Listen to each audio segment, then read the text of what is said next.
let's get started, eh?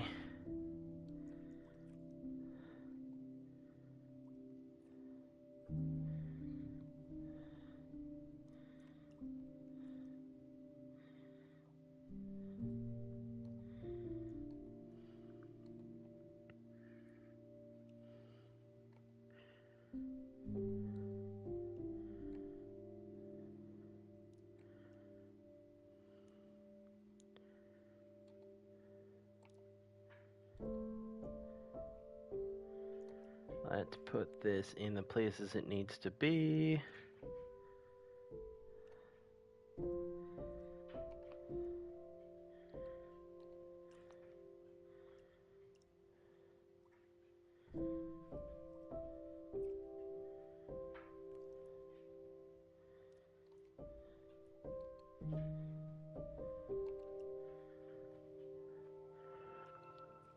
Good evening, Mr. Dre Talk. Let me set our thumbnail that I just finished.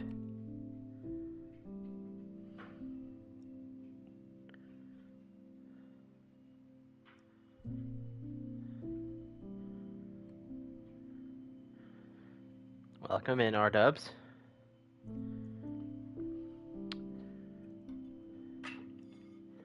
So, Dre, did you get a chance to listen to the theme song I made?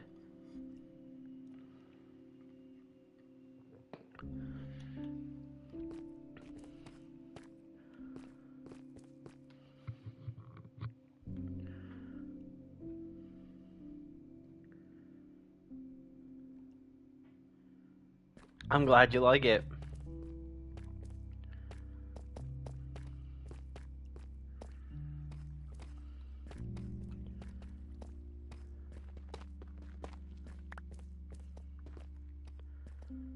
Just doing some quick resource gathering so that we can finish. Oh yes, the Enforcer, the really heavy metal one.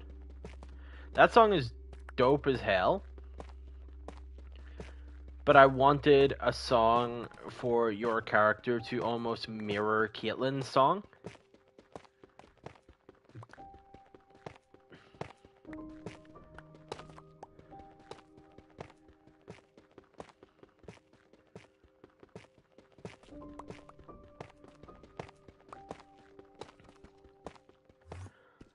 I mean, I'm doing well enough, Bubbles. Just getting some materials so I can put a roof on the house I am building. Yeah, it's a bit too heavy for an entrance song. But, like, it was dope as hell. It got me hyped for making the character.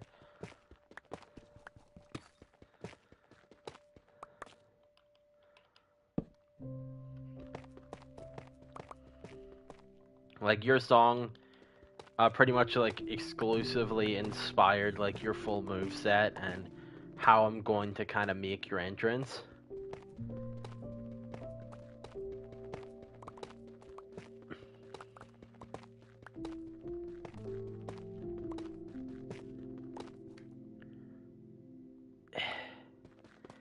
You reckon 3 stacks of tough is enough to make a roof?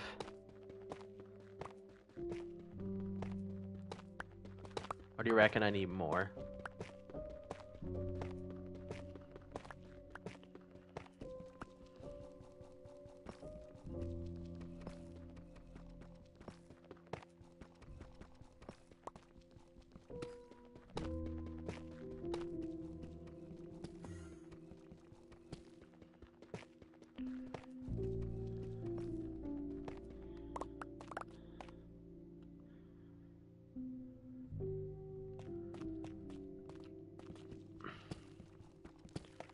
You know, I know where this tough vein is. I can just come back to it.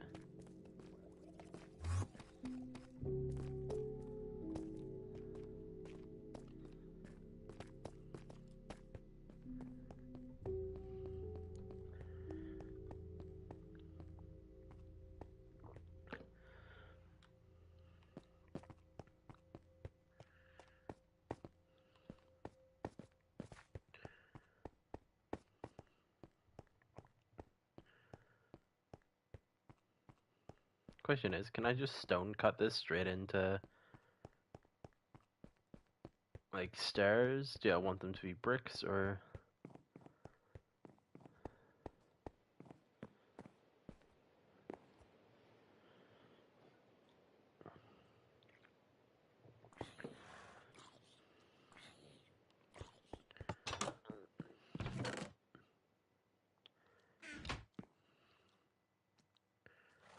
Tough.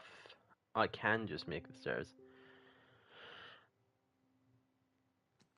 I think I want to go with the polished stairs, not the brick stairs.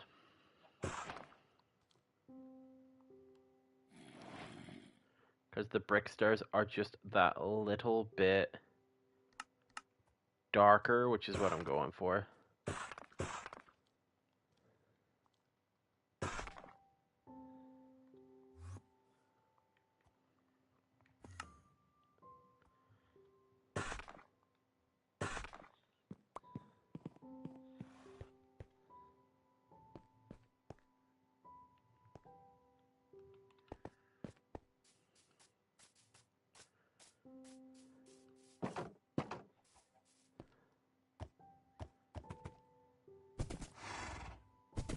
Yeah, I'll bring my horse. I'll just make a pit to put him in. Can't be bothered grabbing the lead.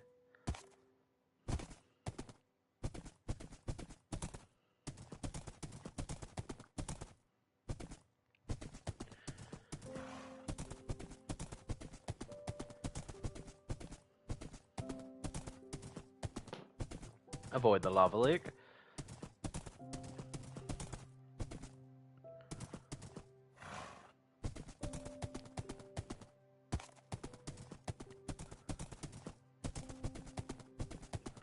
Oh, that reminds me. Hold on.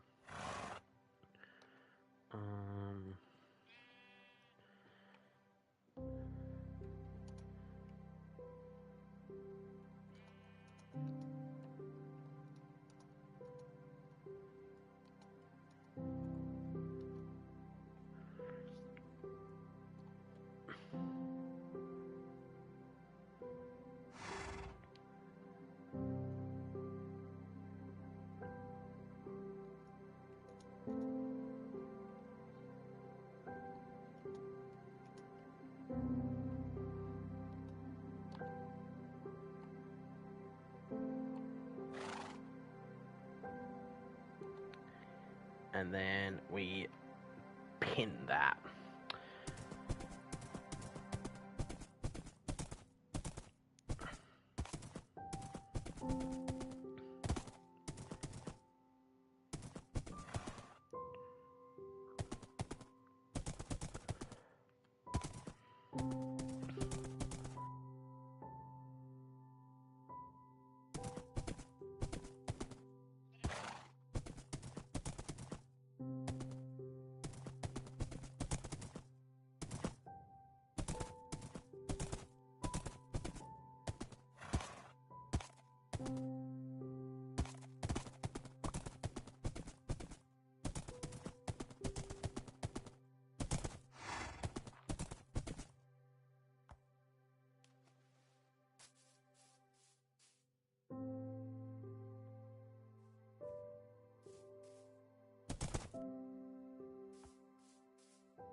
My apologies for needing to mute myself.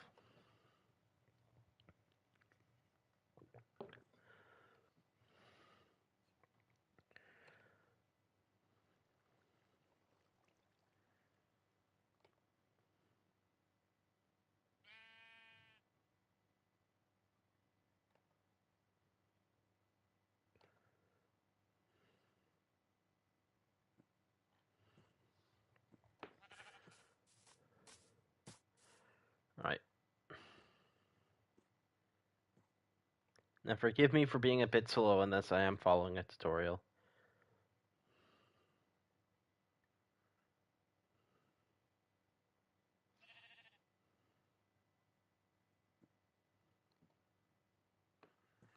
So we come up the stairs. And on this one, we go there, there, there.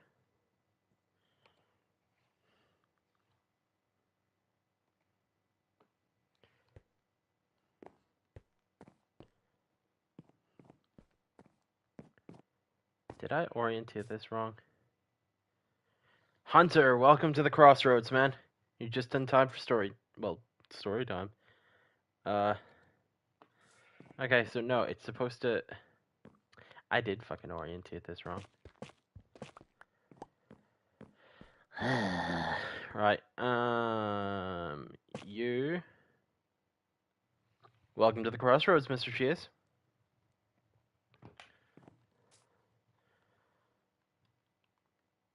Wish I had some bamboo to make scaffolding, but I don't. Riders, welcome.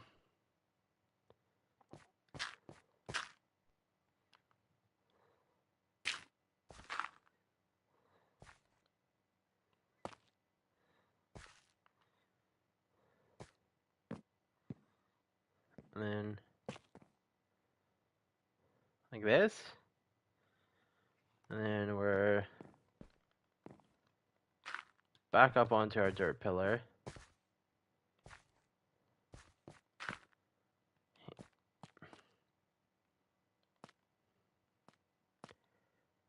Would love some scaffolding. Don't have it, but I would love it. Shit.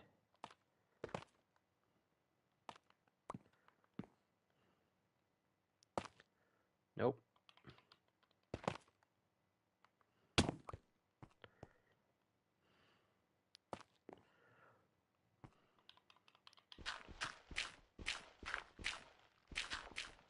Maybe I need scaffolding to build this roof. I don't think I've orientated it right.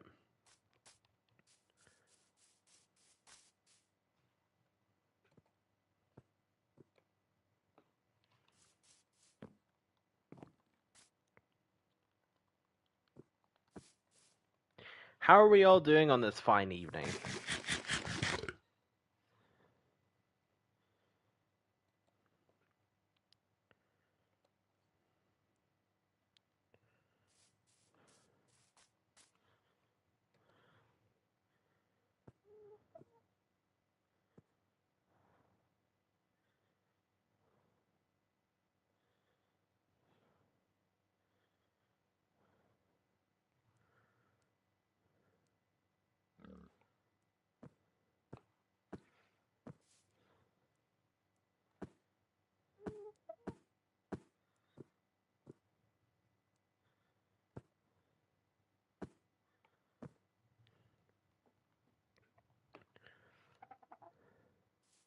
Oh, fuck.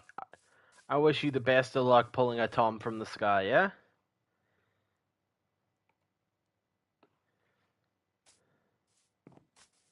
Right. Okay. So. It's supposed to face this way.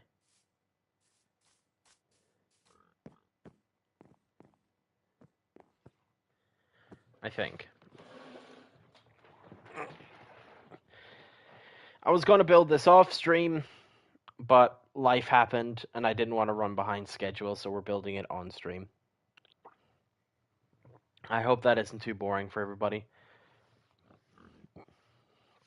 Bad Briggs with seeing them, and then they just walk off. That's rough, man.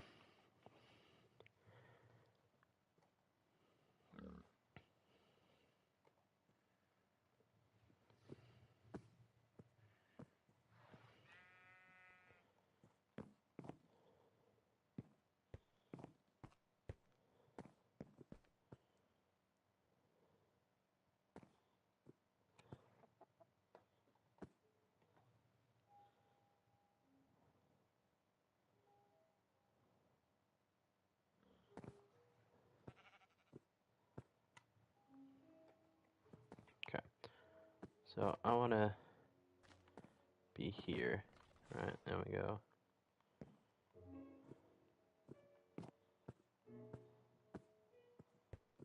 Realistically, right, we want to do this first.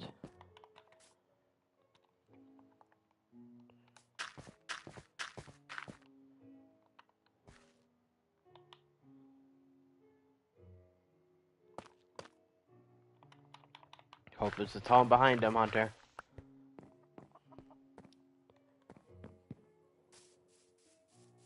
That sounds dope as hell, Dre. I'm on bedrock, as you can probably tell.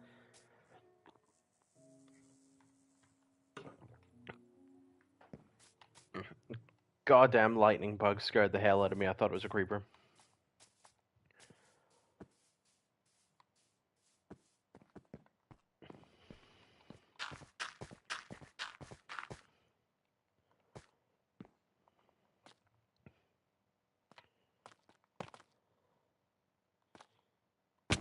Shit.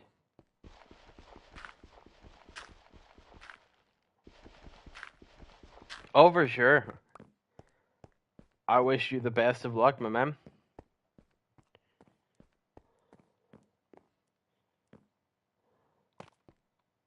Nope.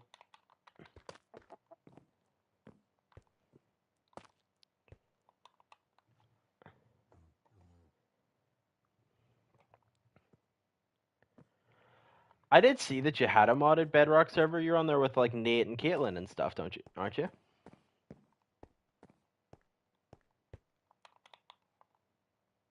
Thank you, Hunter, and thanks for stopping in, man. And also thanks for lurking, I guess. I didn't mean to seem pedantic. I was just correcting myself.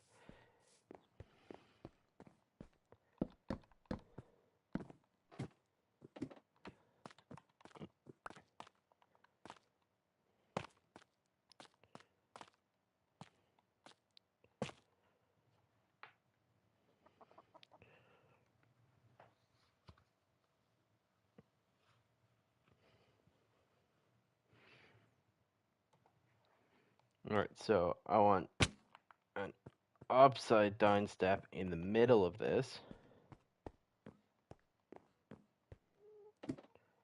Fuck yeah, R-dubs!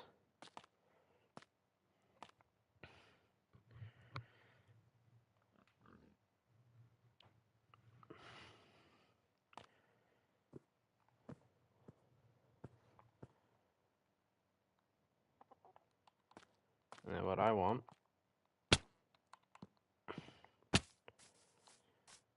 is I want some slabs.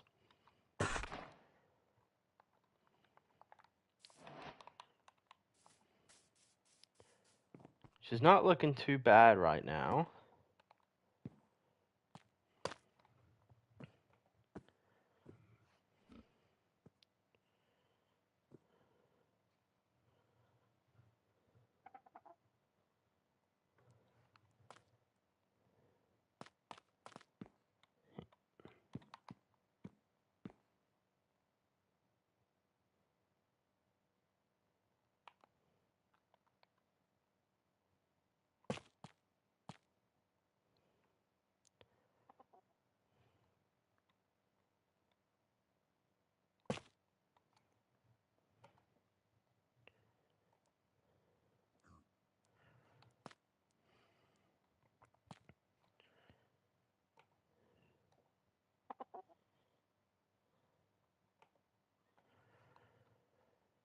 Okay, so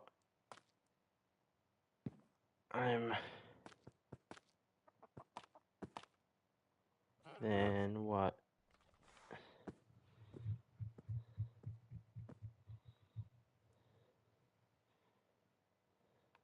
Oh, have I gone the wrong way? I have.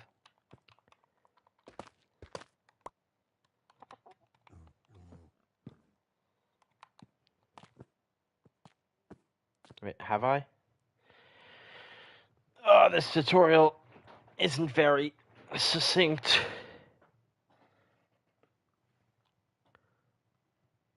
Okay. Let me try this again.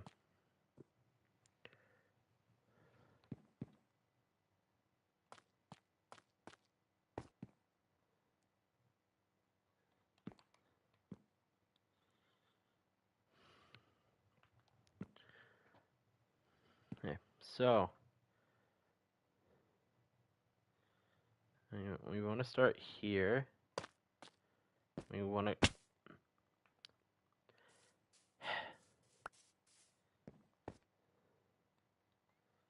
Wish I had some feather falling boots.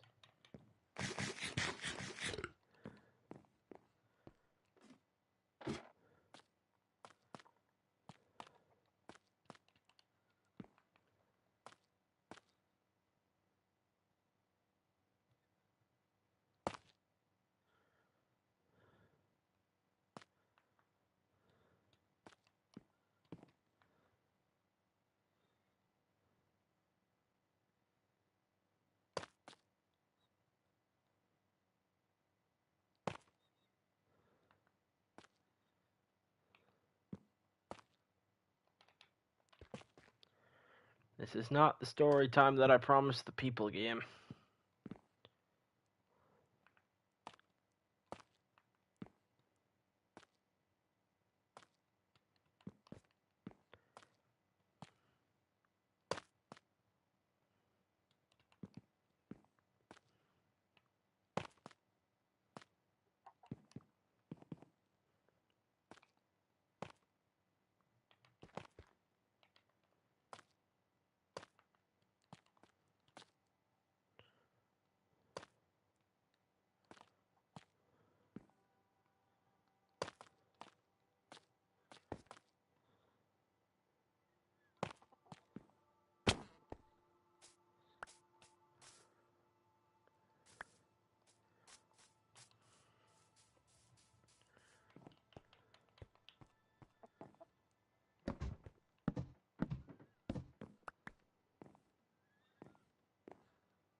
Oh,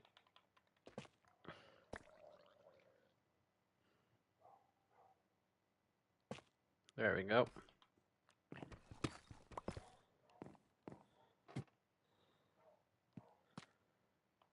And then we slab the top of it.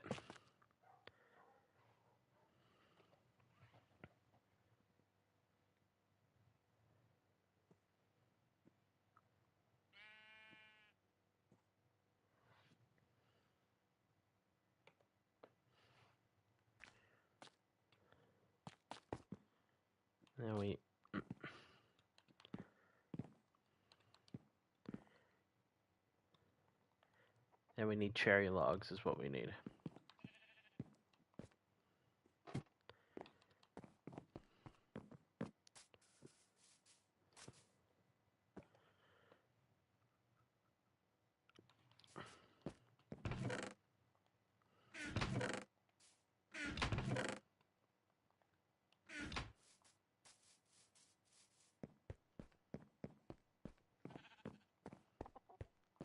One, two, three, four.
Do I need to use the string trick?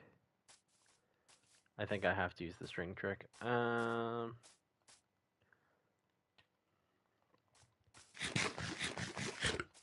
don't even know where I learned this little trick, but it's kind of useful. I don't have a lot of string.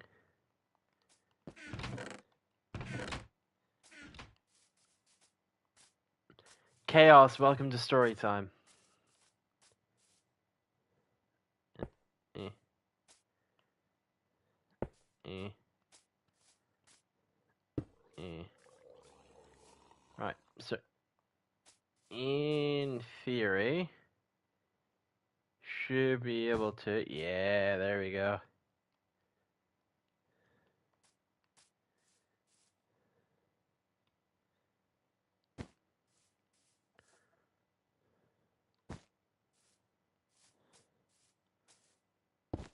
Nope, can't break the string.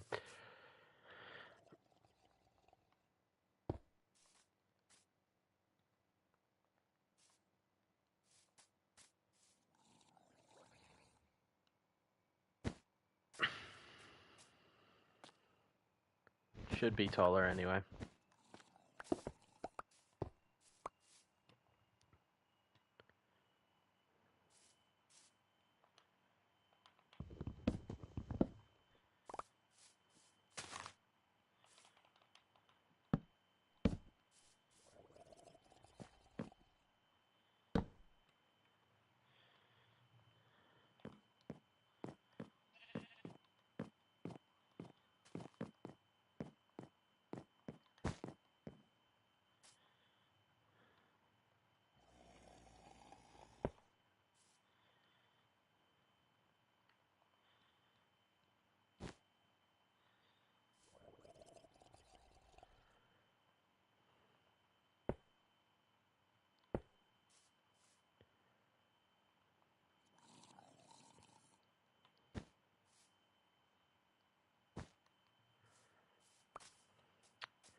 It will do for now.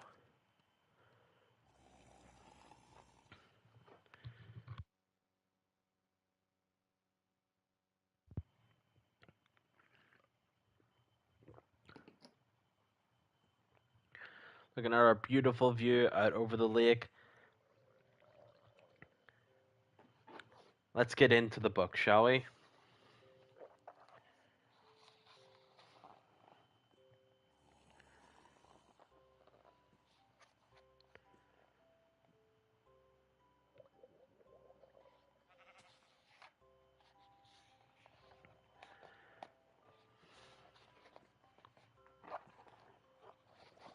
The Elian.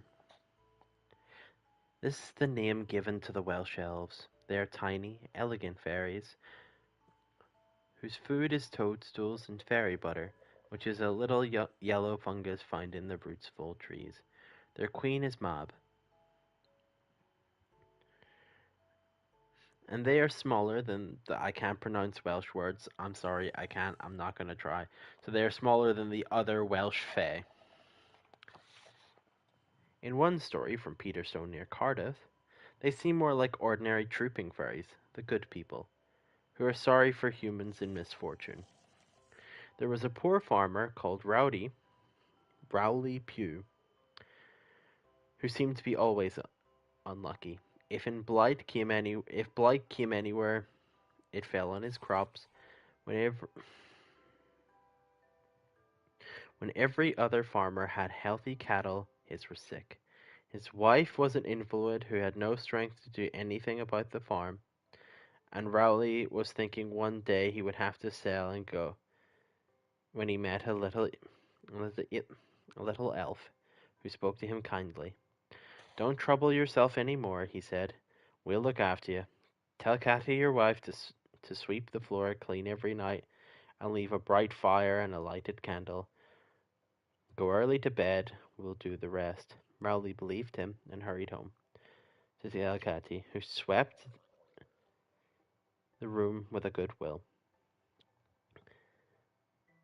The elves were good on their word. Every night Rowley and Katty went to bed and left the house clean for the Ilion, and every night they heard laughter, merriment, and a bustle beneath them. In the morning, everything was in apple pie order. The cattle were fed and cleaned, the crops were tended, and Katty and Rowley grew sleek, strong, and merry, without a care in the world. And so 3 years passed prosperously. But Katty began to long to see the merry little people. One night she left her husband fast asleep in bed and tiptoed down the stairs and peeped a crack through the door. There were the elves, working, singing, laughing, and playing pranks at all the same. They were so merry and comical that Katty burst out laughing too. At once there was a cry and scampering, a candle was blown out, and the alien had left the Pew's farm forever. But unlike many fairies, they took no revenge for being spied on. Rowley elves' neat, orderly ways. Learned the elves' neat, orderly ways. Katty was well and active, and the farm went on prospering. Move our bookmark.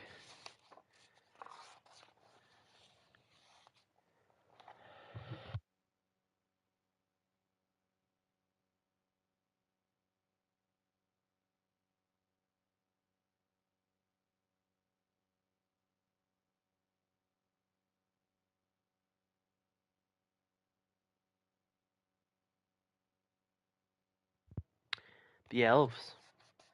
In Scandinavia, in the olden days, the fairy people were called elves, and were divided into light elves and dark elves, like the Scottish Seelie and Unseelie courts. The name came over into Britain with the Saxons, and the Anglo-Saxons medical book find remedies against elf-shot and other dangerous elvish practices. The mythological light elves were not unlike the trooping fairies of England. We find them in A Midsummer Dream's Night, A Midsummer Night's Dream. Many English fairy stories in Christian times, the Scandinavians went on believing in the elves, the Bunderfolk, the hidden people, were much the same as Scottish fairies, but in Highland and Lowland. They stole humans away, milked cattle, and avenged themselves for any injuries or insults.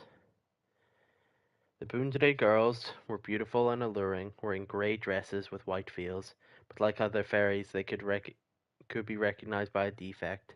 They had a long cow's tail.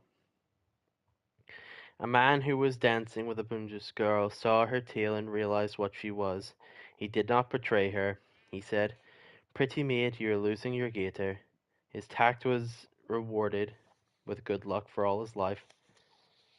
The defect of the Danish elves, or women, was different. They were beautiful from the front, but they were always hollow behind, like a rotten tree. Because of this, they never turned around in their dances. In lowland Scotland and in England, the word for elves had slightly different meaning. In Scotland, the fairy people of human size were often called elves, and fairyland was Elfium. In England, it was the smaller trooping fairies who were called the elves, and the name was especially used for small fairy boys. Elf, however, was unpopular with the fairies themselves, just as the tactless name fairy. That is, if we can judge from the rhyme given by R. Chambers in his Popular Rhymes of Scotland.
Fishy little bastard.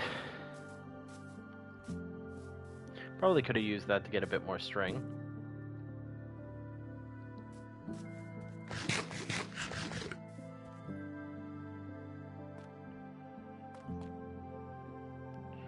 But it is fine. Back to reading we go. I apologize for breaking up the stories. The Faeries on the Eastern Green.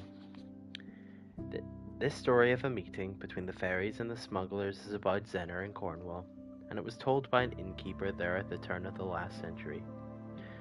Tom Warren of Paul was one of the boldest of the smugglers anywhere to be found round about. On a summer night about 40 years back, he and 5 other men had landed a cargo of smuggled goods not far from the Long Rock. When the brandy, salt, and silks had been taken above high water mark, 2 of the men set out for the market.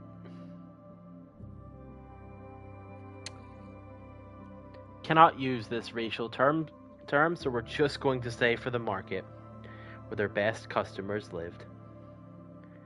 And one went into Norton to fetch the horses, so that the goods might be taken into hiding for daylight. Tom and the other 2, being very tired, lay down with a heap of goods, hoping to get a doze whilst their comrades were away. But they were soon waked by the shrill tweeting peepers above. Those are silt quills or reeds, which gives total when they are blown. Got it. Besides, there was a shrill inkling, just like an older woman would make by rattling pewter plates together to make their swarming bees settle. The men thought this noise might be from a company of young folks keeping up a dance on the green till very late. Tom went to see who they were and sent them home, for it didn't do to have anyone prying into the fur trader's business. He crossed the beach and climbed high on the sandbank to have a look around, as the music sounded very near. At a little distance in the hollows between the sandbanks, he saw glimmering lights and little people, like gaily dressed dolls, skipping about and whirling about. Going nearer, he could see, perched on a pretty high bank in their midst, was about a 20-odd looking little chaps. Many of them blew mouth organs. Some had cymbals or tambourines.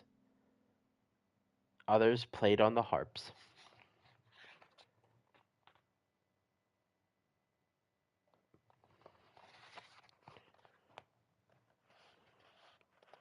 Or tweeted on May whistles and peepers. Tom noticed the little men were rigged out in all green except for their scarlet caps, but what struck him and tickled his fancy most was to see the little old grave-looking pipers with their long beards wagging and their mouths moving over the reeds stuck against their chest. They looked more like billy goats than anything human, so Tom said.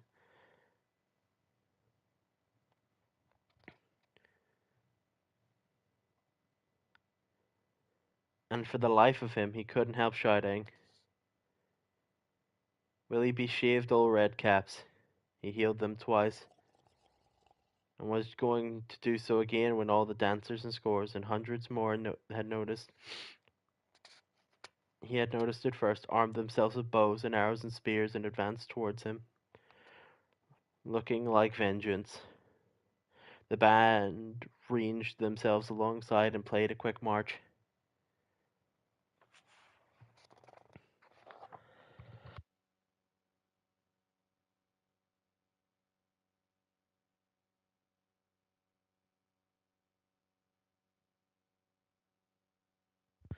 Sorry. I think I have a sore throat coming on.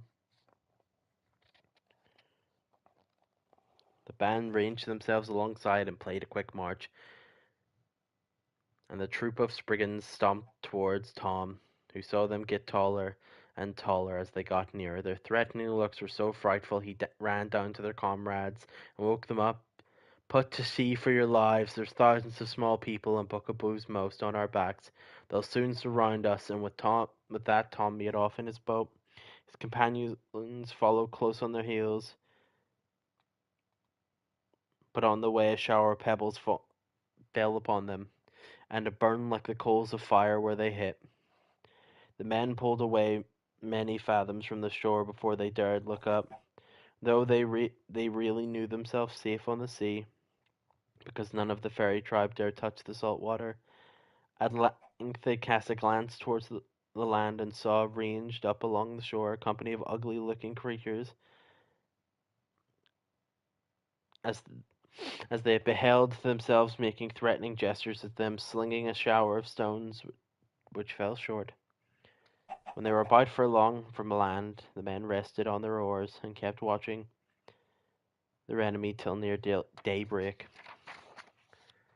Then they heard the horses galloping along the road from the market. At the sound of small people made off, and the smugglers judged it was safe to row back to land. The smugglers collected their gear and were not attacked by the brigands, but it is said that the bad luck followed Tom on his adventures ever since. It is clear that the fairies do not like being watched any more than the smugglers do, and they are always very angry if anyone were to mock them.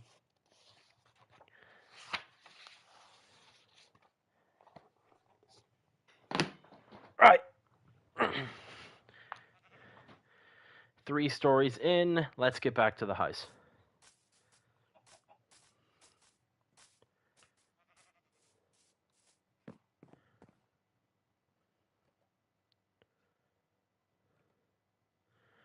Mr. Pickle, welcome to the crossroads.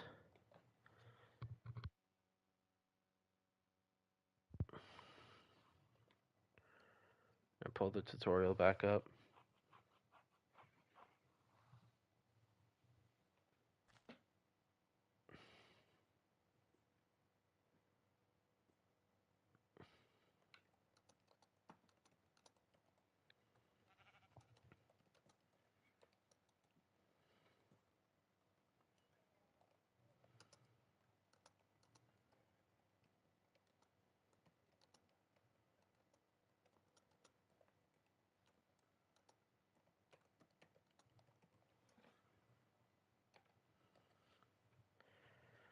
Okay.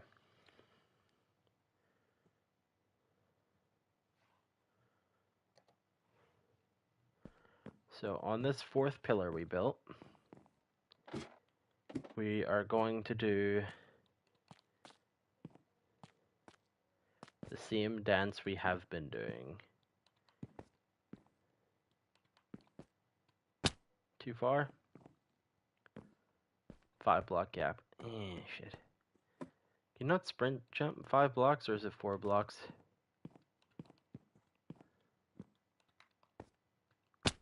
4 blocks. Fuck it.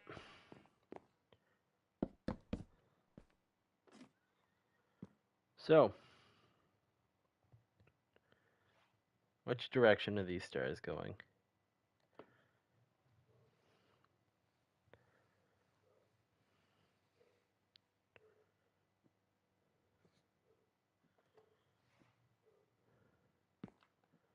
They're going out over the door frame. Nope, not quite like that. But we fix it because we can fix it.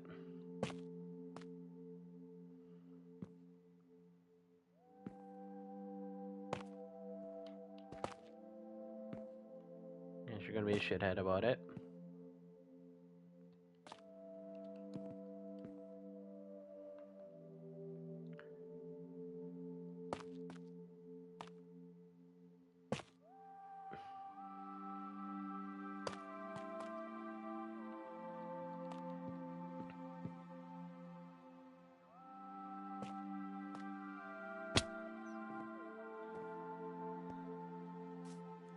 Or we completely bollocks it up.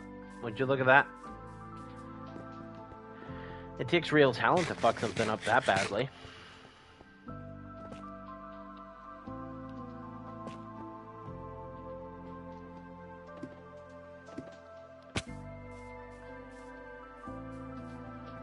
And there are none more talented than I.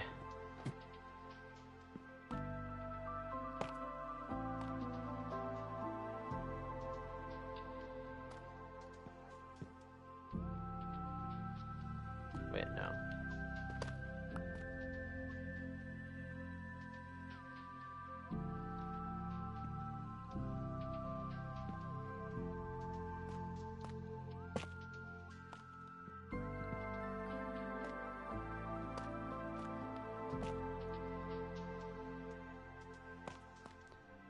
I fell asleep.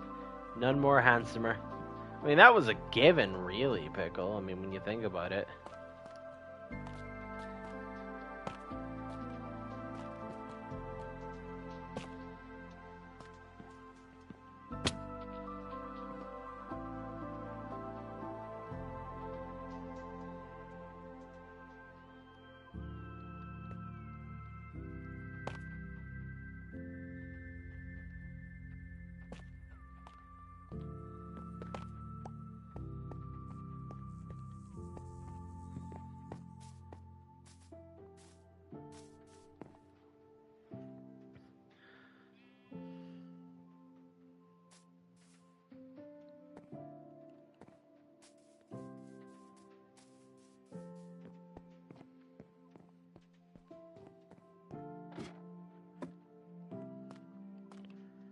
We stick our thing up on top.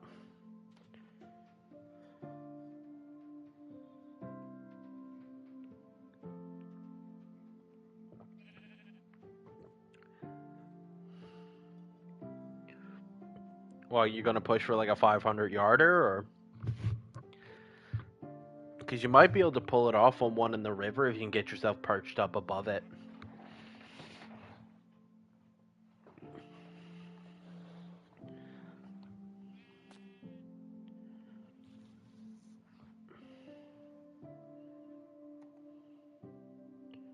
Oh shit, I missed so much.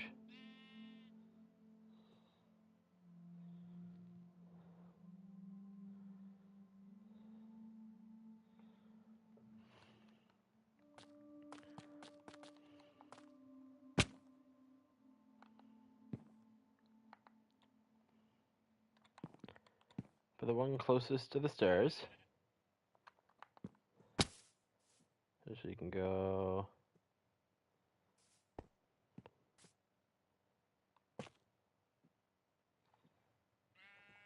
500-meter shot would be dope as hell.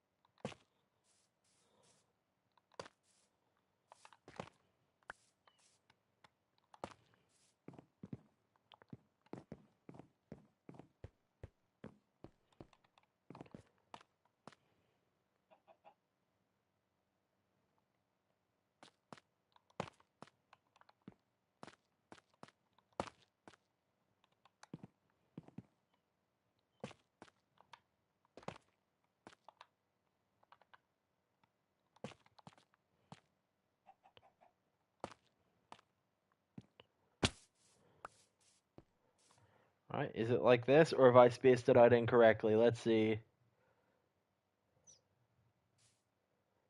No, I have spaced it out incorrectly.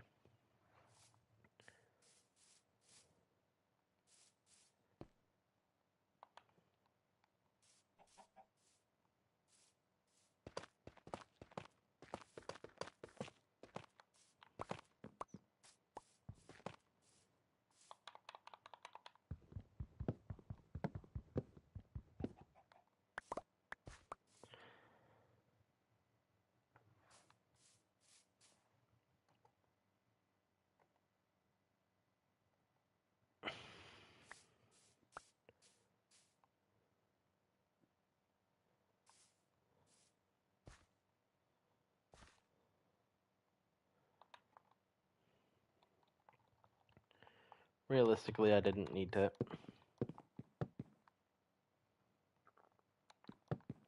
Tear down both. I, however, got frustrated, which is my own fault.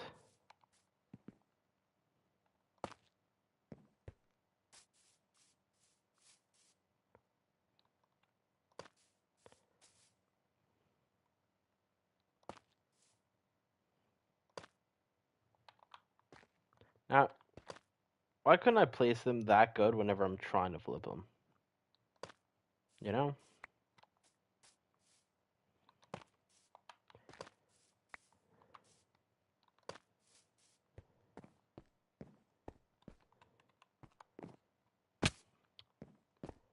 Motherfucker, piece of shit.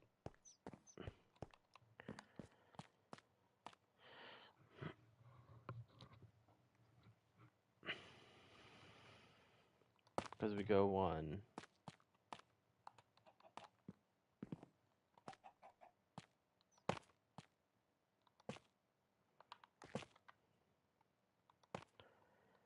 Then we go 2.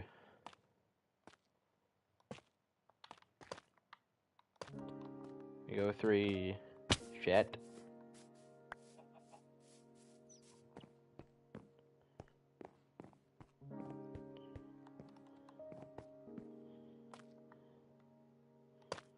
One, 2. Stick that in the middle.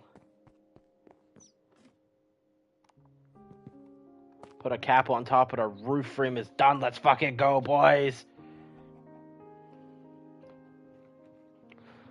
Ugh.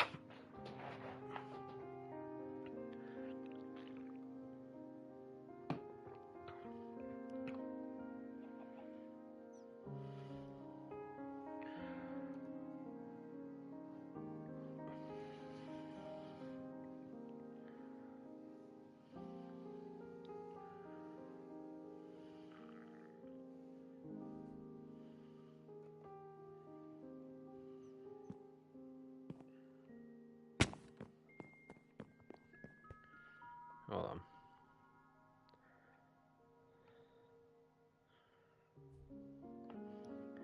How are we connecting frames together here? So,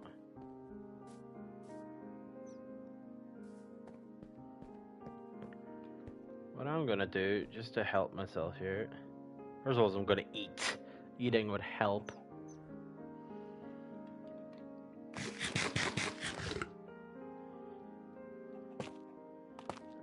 And while I'm doing this, it will be a gentle reminder to tell you fine folk that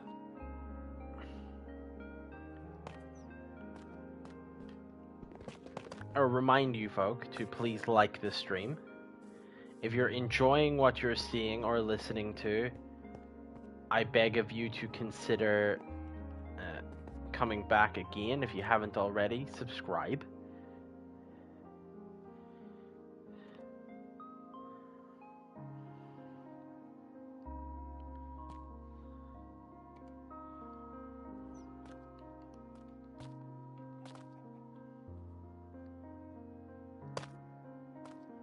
I made a deal with Mr. Big Rig Nate that if I reach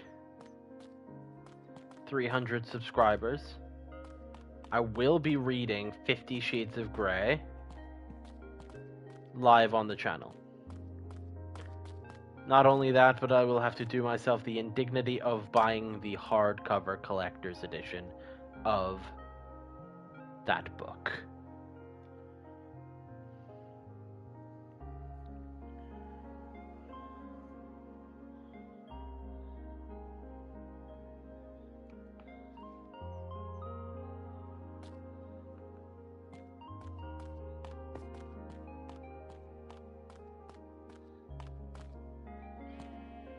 Exactly, Pickle. 50 Shades of Graves.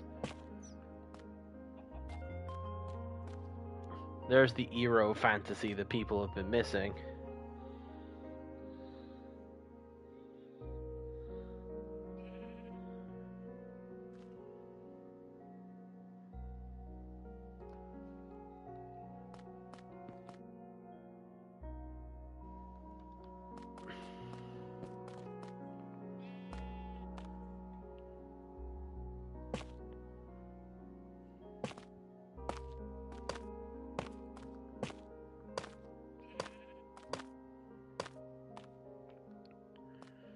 First rung of the roof done.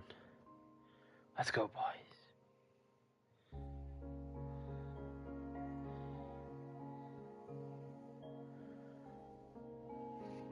Oh. Then we're gonna need more tough. Fuck.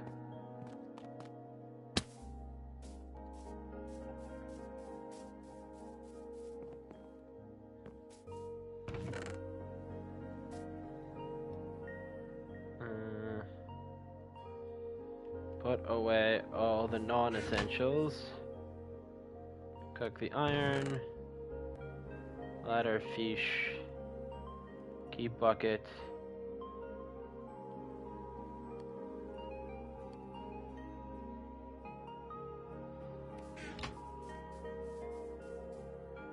Is the sun rising or setting?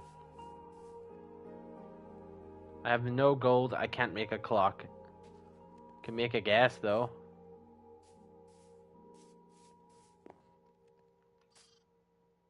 I'm guessing setting.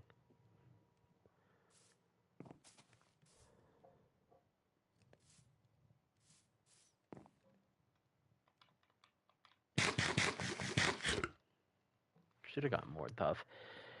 Granted, I made too many steps. I overestimated how... Well, I don't know yet. I might actually get through them all.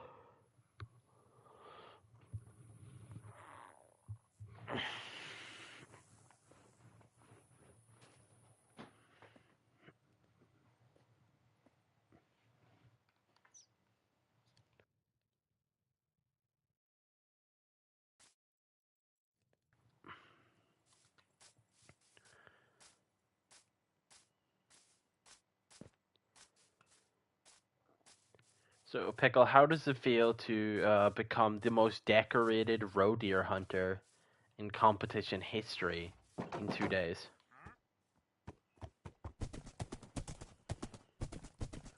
To accomplish such a feat in only 2 days. Look, rusk deer, roe deer, musk deer, small deer, tooth deer. To have shot so many muskies that you have not only shot a damn near max score muskie, but also what I'm almost certain is the bare minimum score musk deer possible in just 2 days. Almost as good as winning the Diamond Championship. Well, Pickle, when did you win the Diamond Championship? Could it have been on the Wednesday night Warzone, available right here at youtube.com/theycallmegraves, where we take all our community members and put them against each other in a wrestling style bracket? Oh, wrong valley.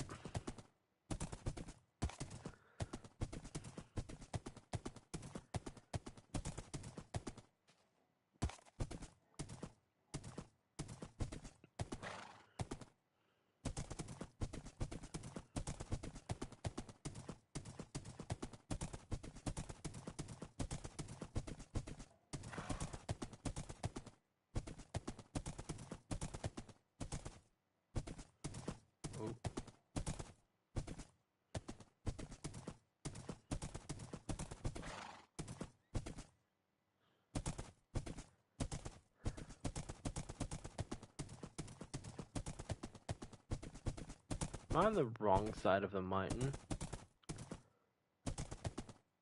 Nope. Well, the wrong side of one mountain.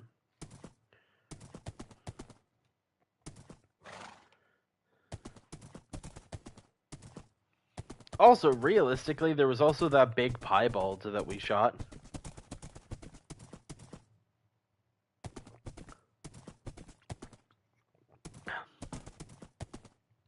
Like, sure, you didn't take him, but goddamn.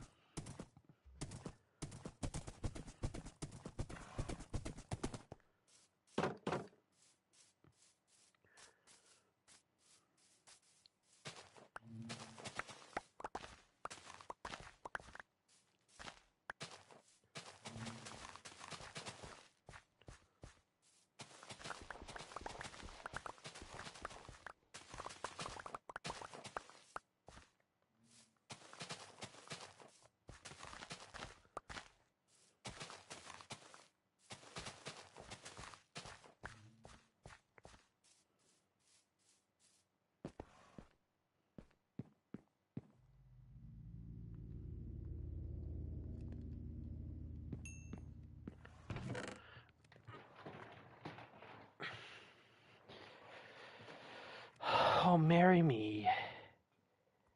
Dearie die. More tough bequits me I.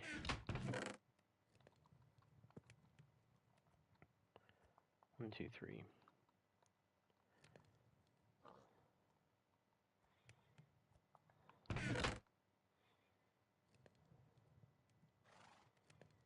Let's sort out this inventory situation.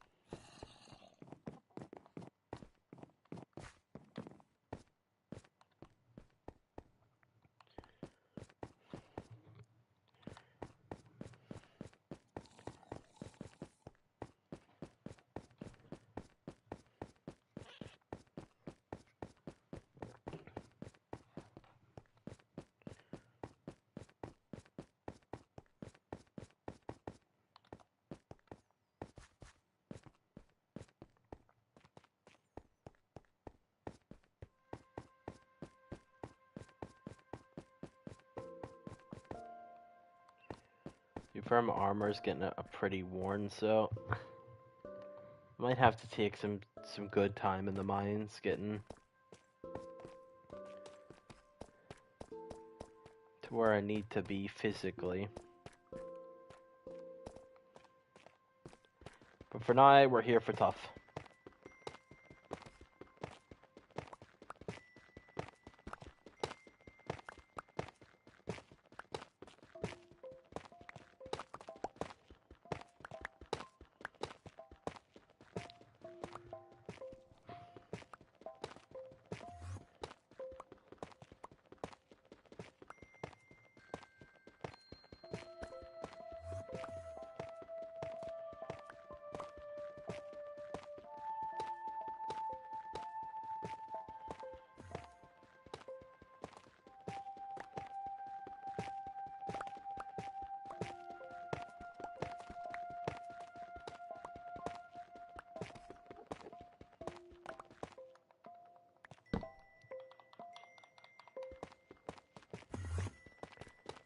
So, Pickle, what did you perform at your concert?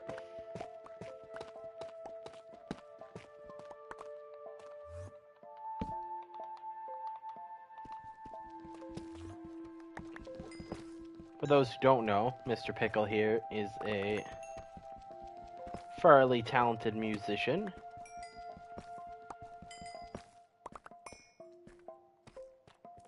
Aerobics. Now, do you mean that you just kind of got kind of strange on stage, or is that a song aerobics?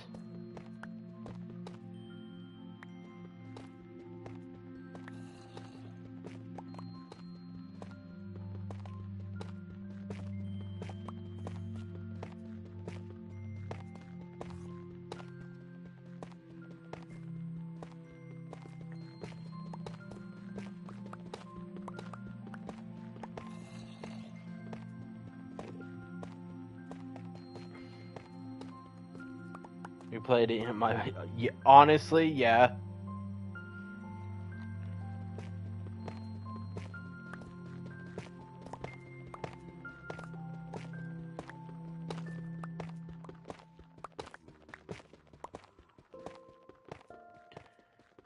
Like Back in Black, Dynamite, those'll shred.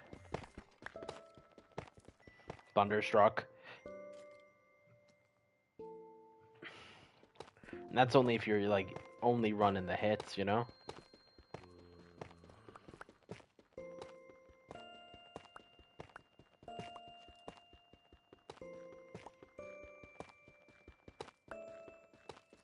All night long.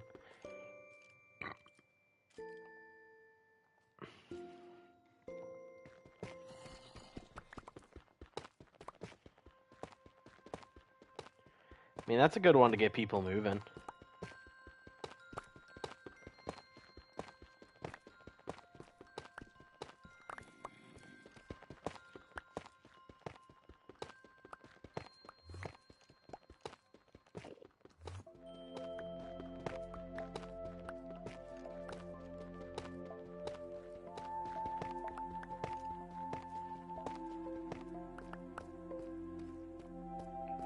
Dude, I'm just quarrying out this tough.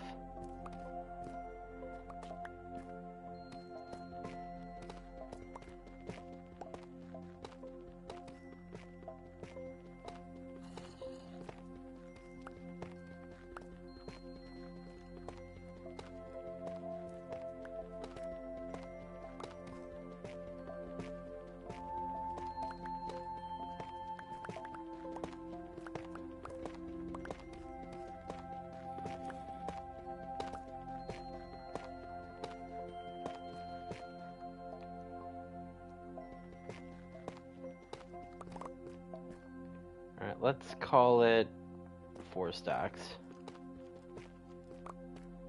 For now. Well, roughly 4 stacks.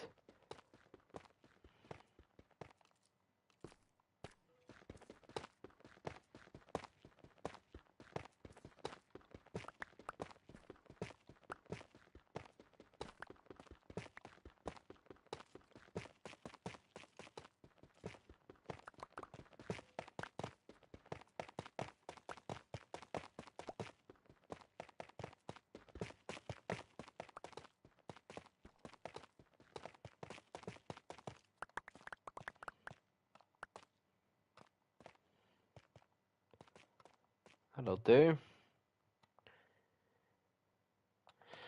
4.5 stacks of tough. Surely we won't need much more than that.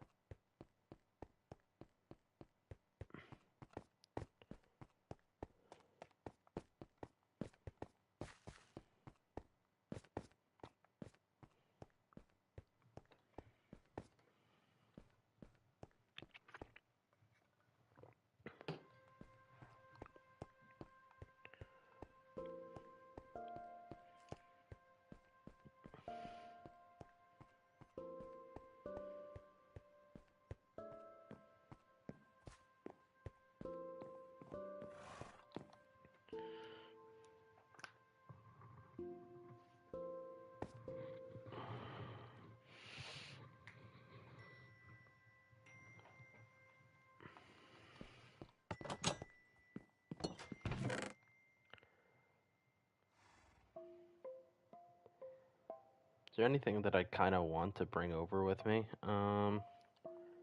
Extra string for sure. Bring the iron over with me.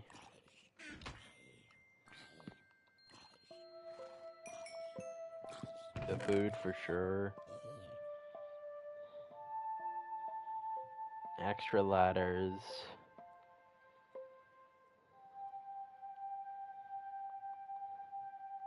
I'll just bring some of these miscellaneous building supplies back over.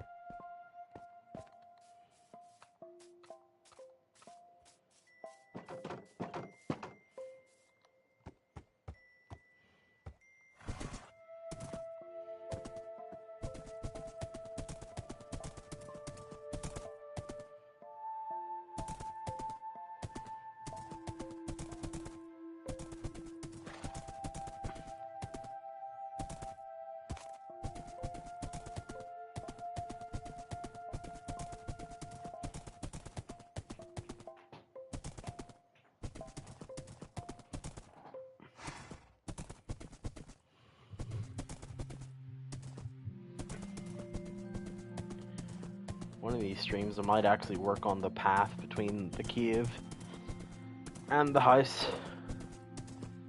But until then,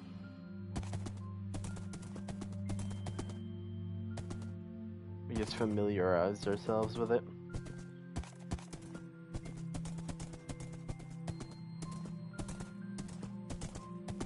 I believe I hitched you up in an overhang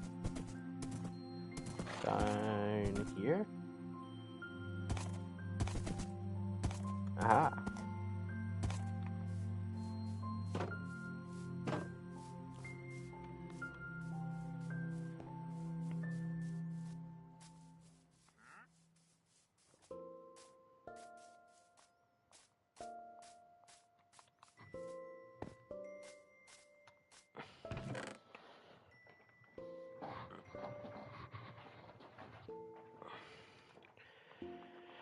I will sort these out eventually.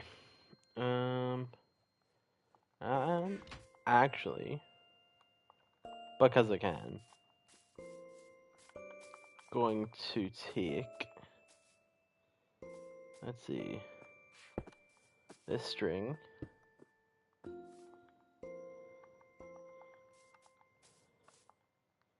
only 2 additional pieces, but those 2 pieces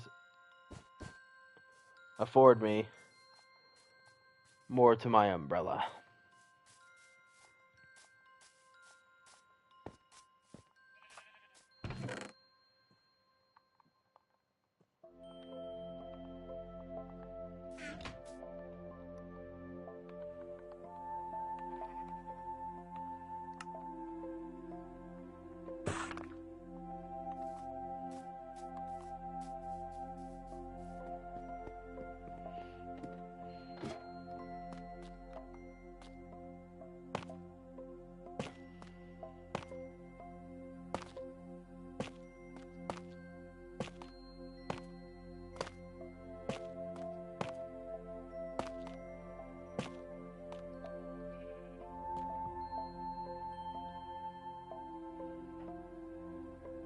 Alright, we've gone coast to coast with that one.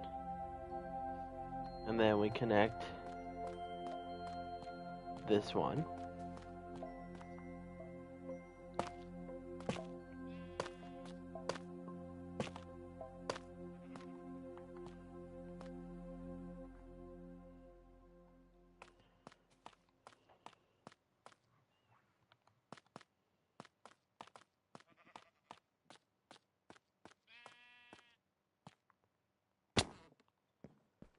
And that.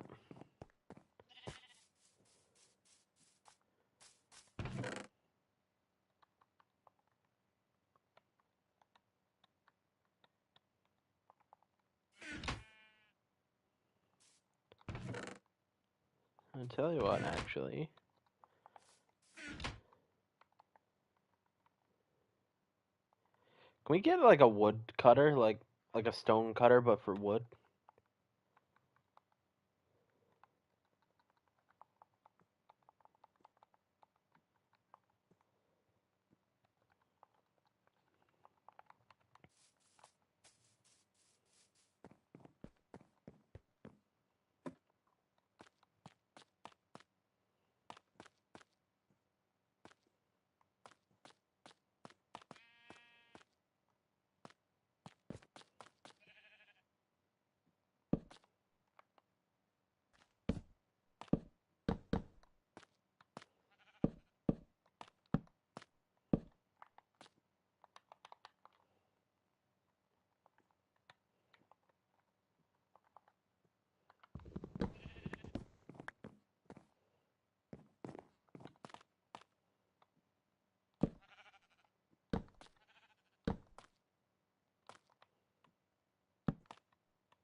Right, and then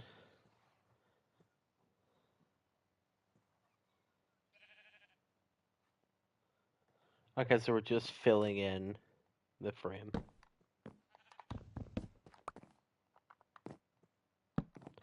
On the tutorial I'm watching, they're using. But by the way, Pickle, I gave up on just using my own screenshots from the last time I built this. I just went ahead and grabbed the tutorial. They're using birchwood.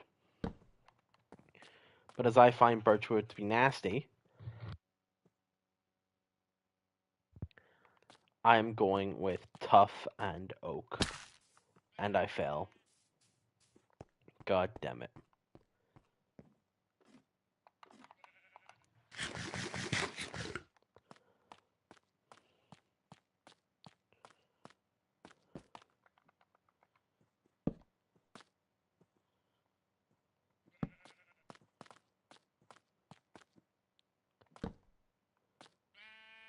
Thank you, Mr. Pickle.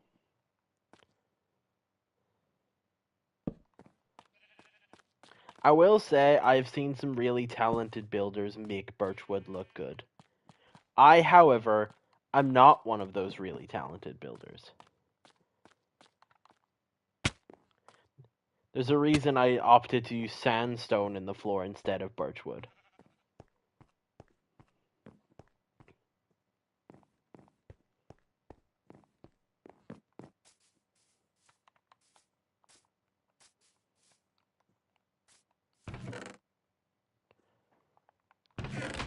I don't know, when it comes to birchwood, right? Birch has this really obnoxious yellowish tint to it that I personally just can't stand.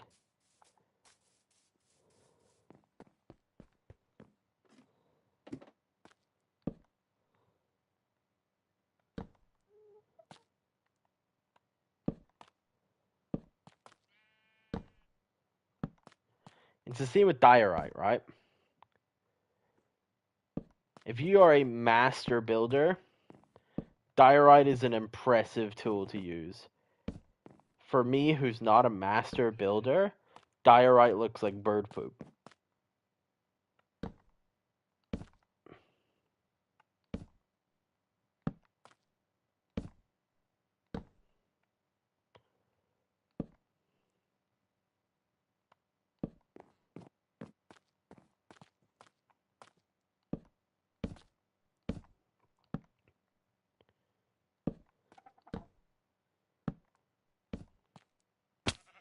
Fuck. Stop yelling at me.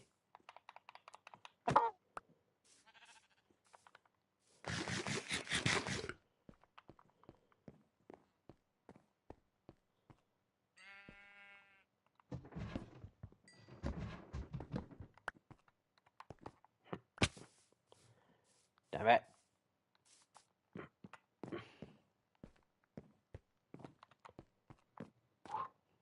Aha.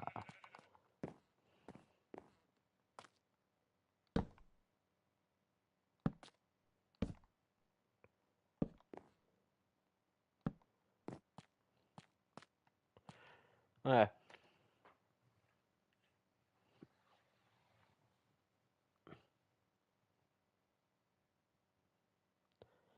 Are we solid framing the whole thing? What are we doing here, bud?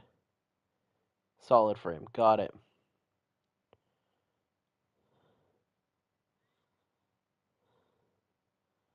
The hell are you doing with those birch logs?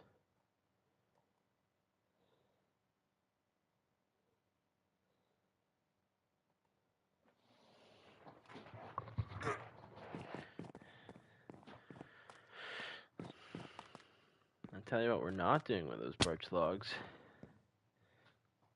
Using them.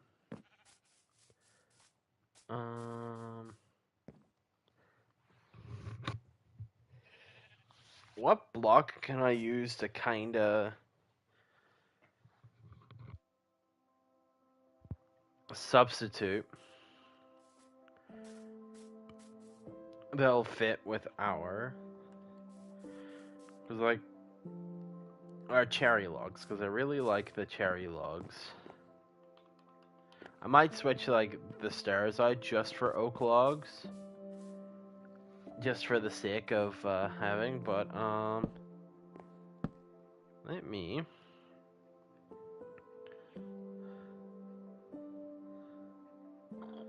do what this boyo doing. Does it look horrible with oak? Fucking kinda.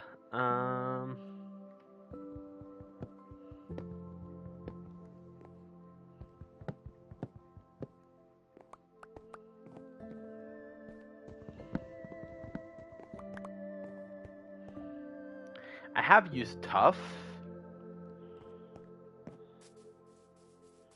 Maybe I use tough here. Would the gray kind of match the almost purplish of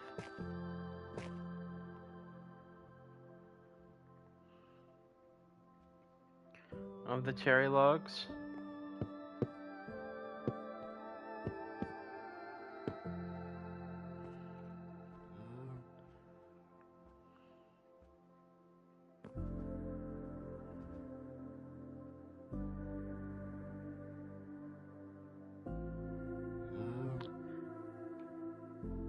That actually is a pretty good idea.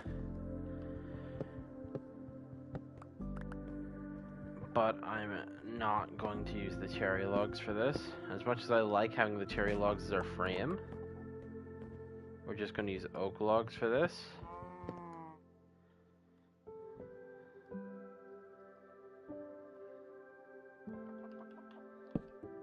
Shit.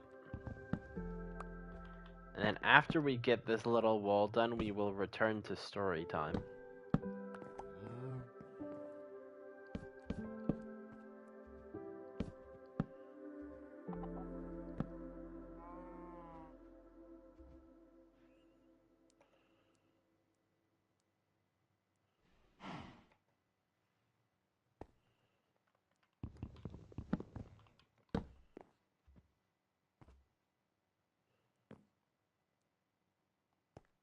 Okay, so the crossbeam actually... Where does the crossbeam go in? The fourth block up, 1, 2, 3, 4, is the crossbeam.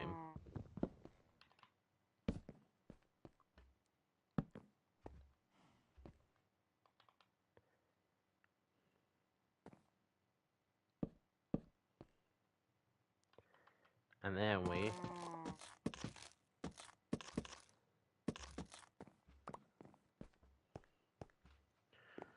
sheave all those. I actually quite like how that looks.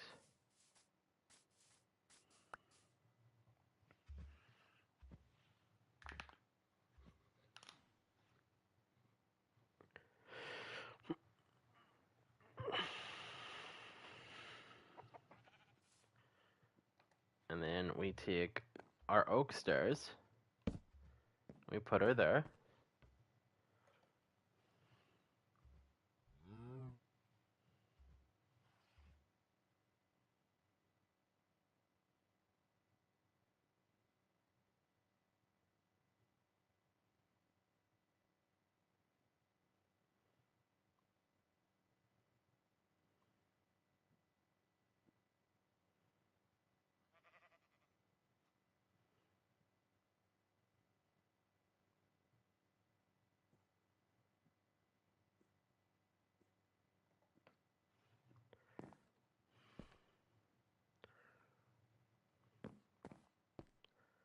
So on this inside wall,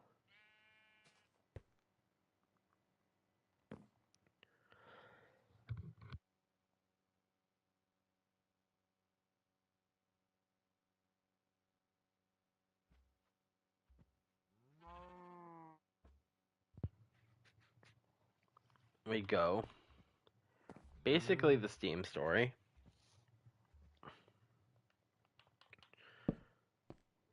Except I am actually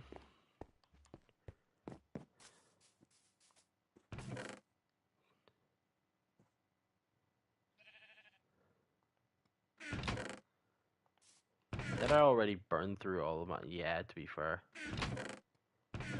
All of that sand. I don't have to.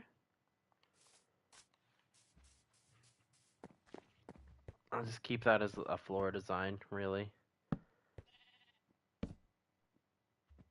And these are cross beams.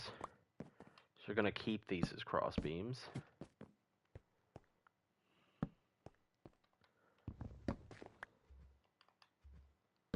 And we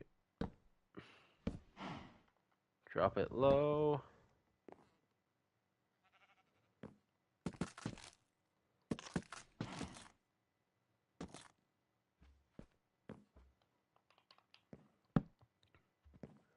Two.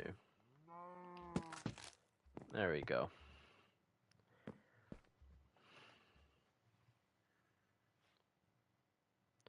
By this stage, he's putting glass.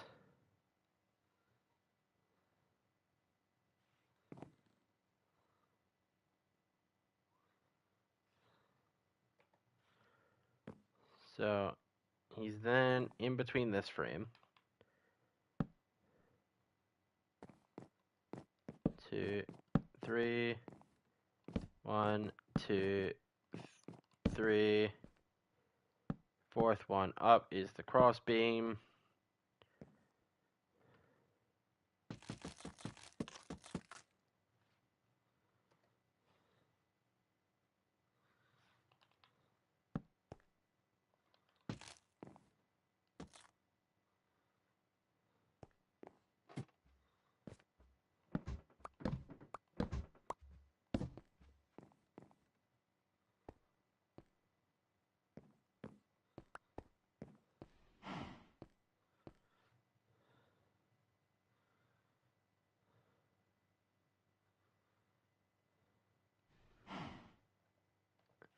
Okay, so I get the general vibe of what he's doing from here. I need to clear my inventory again.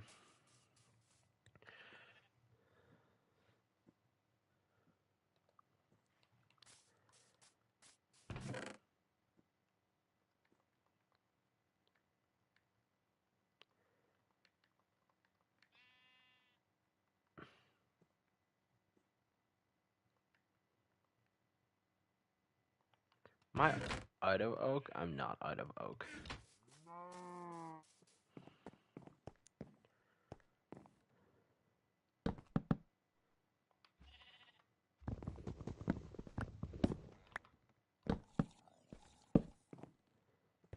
Two, 3, 3. 1, 2, 3.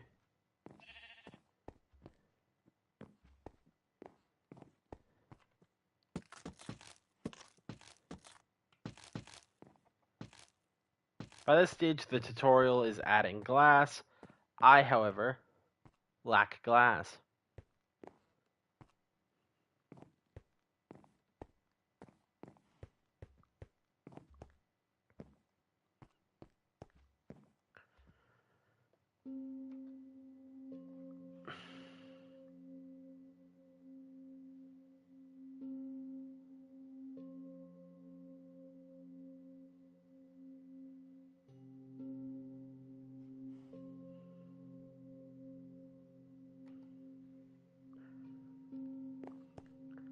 So from here, you go 1, 2. Top is always the crossbeam. 3. From pillar to post. 1, 2, 3.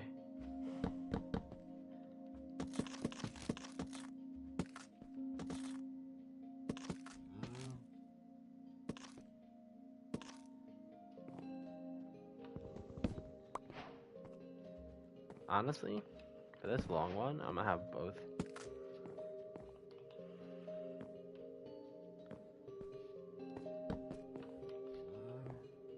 One, two, 1, 2. Top one's always a crossbeam.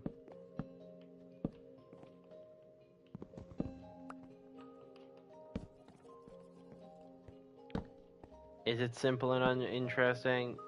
Yes, it is. However,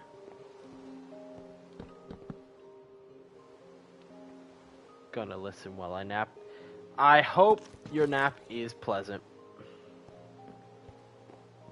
Because I believe you're spinning a wheel tonight, are you not?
Sturdy, welcome.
Alright, we're not quite done with that wall. We need more oak wood, but we've done enough.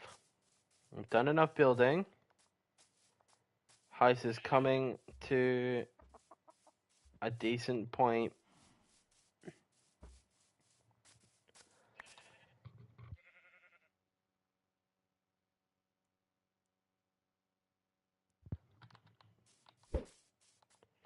I know I got a throat situation coming on. It's not feeling good at all.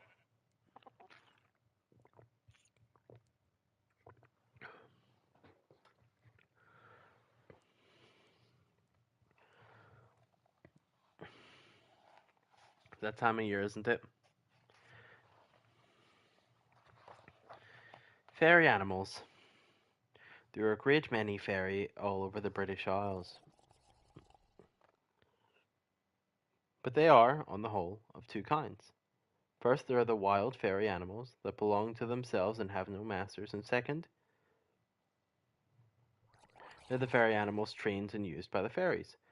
The domestic animals serve the fairy people. Both kinds come very clearly in our traditions and can be found in the medieval chronicles. The Grant, for instance, is a wild. Oh, the Grant, for instance, is a wild fairy animal, kind of a bogey beast, and the little fairy dogs and horses used by the good little fairies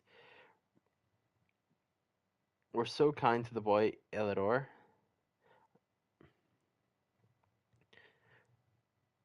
Landon, welcome to Storytime.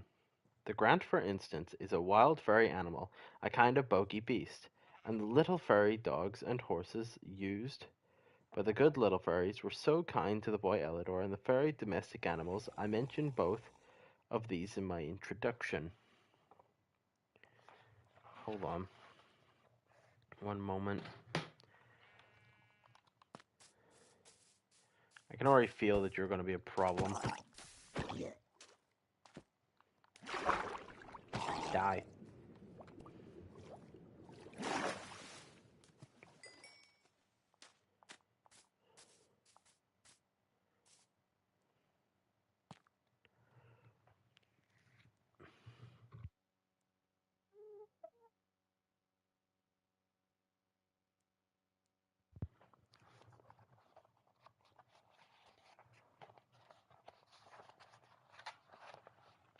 For a solemn procession on horseback.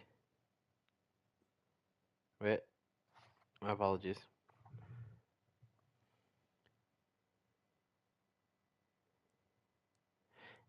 Example of the wild fairy horses are the terrible you see of the Highlands, the Kelpies, the Cabal Ushti of the Isle of Man, and such bogies as the brag and the shock. All of these have some power of shape-shifting. The horses used by the fairies are to be found everywhere in heroic fairy legends. Wherever there is a fairy trade, a raid was the old name for a solemn procession on horseback. The black dogs are the most widespread of the free fairy dogs, but there are other bogey beast dogs, the Bargus and the Padfoot. The Suffolk folk sometimes take the form of the Suffolk shock sometimes takes the form of a dog. The Cusith are the dogs of the people of peace in the Highlands. The wild fairy cattle, the Cromara of the Highlands, and the Taru Ushti of the Isle of Man are less dangerous than the water horses, and the fairy domestic cattle, like those brought by the fairy brides as a dowry, are welcome additions to any herd. Of many different creatures, the most famous were the seal people. Cats were almost fairies in themselves, but there was a fairy cat in the Highlands, the Katesith, which was dark green and a demon god cat. Big ears which appeared after horrible. This is a structure that I'm not used to. Spider, welcome to story time. After horrible invocations, the Athunk, a wild river monster of Wales, something like a giant beaver, and in the Highlands of Scotland there was a gigantic bird called the Booberry, with a voice to match. Many birds, particularly the owl, the eagle, the raven, the robin, and the wren, had strong fairy associations. The Cornish chough was until lately supposed to be the reincarnation of King Arthur. Certain trout and salmon were supposed in Ireland to be fairy creatures. Even insects had their part. The gooseberry wife appeared in the form of a long hairy caterpillar. In fact, all of these islands are rich in fairy zoology. Fairy brides. There are many legends told in ancient Greece and Rome of how nymphs and goddesses visited mortal men and fell in love with them.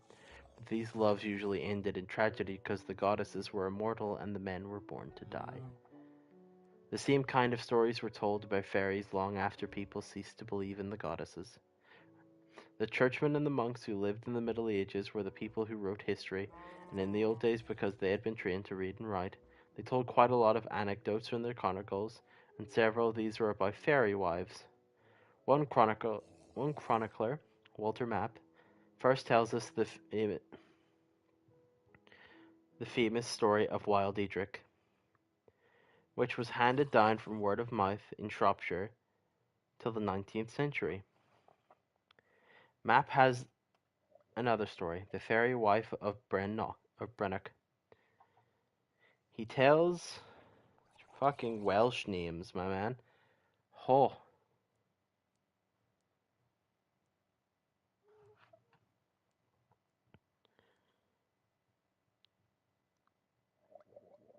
He tells of Gwynston of Gwynedd on 3 brilliant moonlight nights saw bands of beautiful women dancing on one of his fields of oats.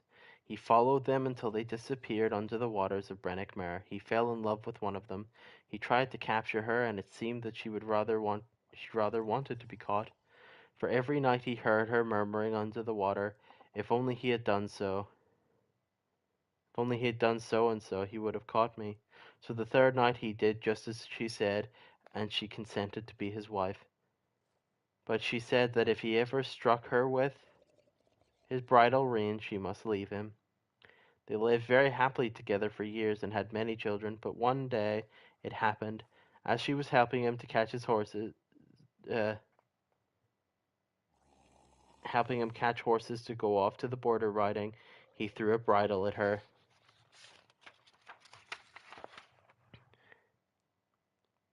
Bit accidentally touched her. He hardly noticed it and went off to the riding. But as soon as he came back, he saw her leaving the farm with all of her children. He followed her at once. Do you fucking mind? I'm trying to read a book.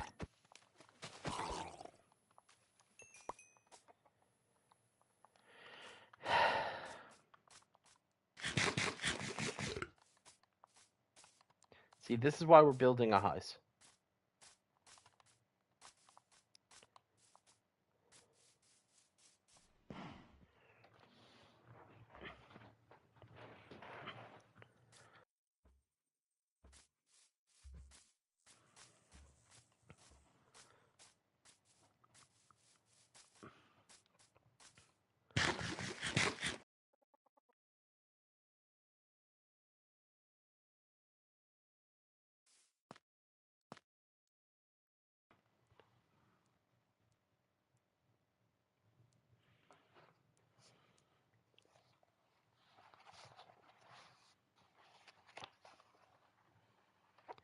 My apologies.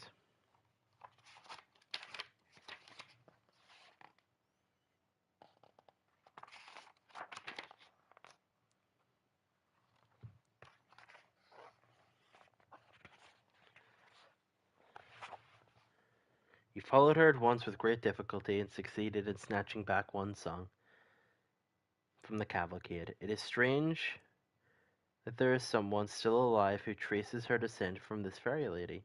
In modern Welsh tradition, there are several stories of fairy brides, and one of them is the Fairy of Fan and Fock. It is very like Walter Map's story, written down nearly 600 years ago.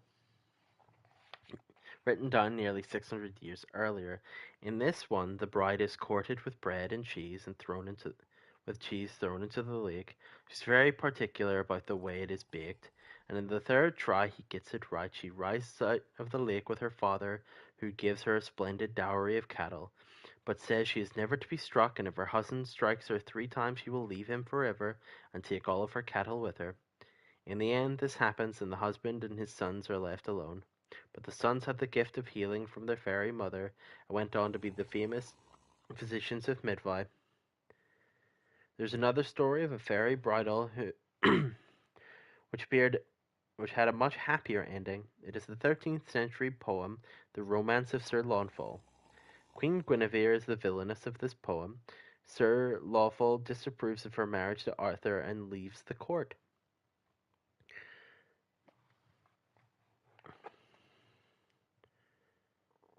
While while he is living in Caerleon, poor and alone, a maiden comes to invite him to visit the fairy lady Triamore.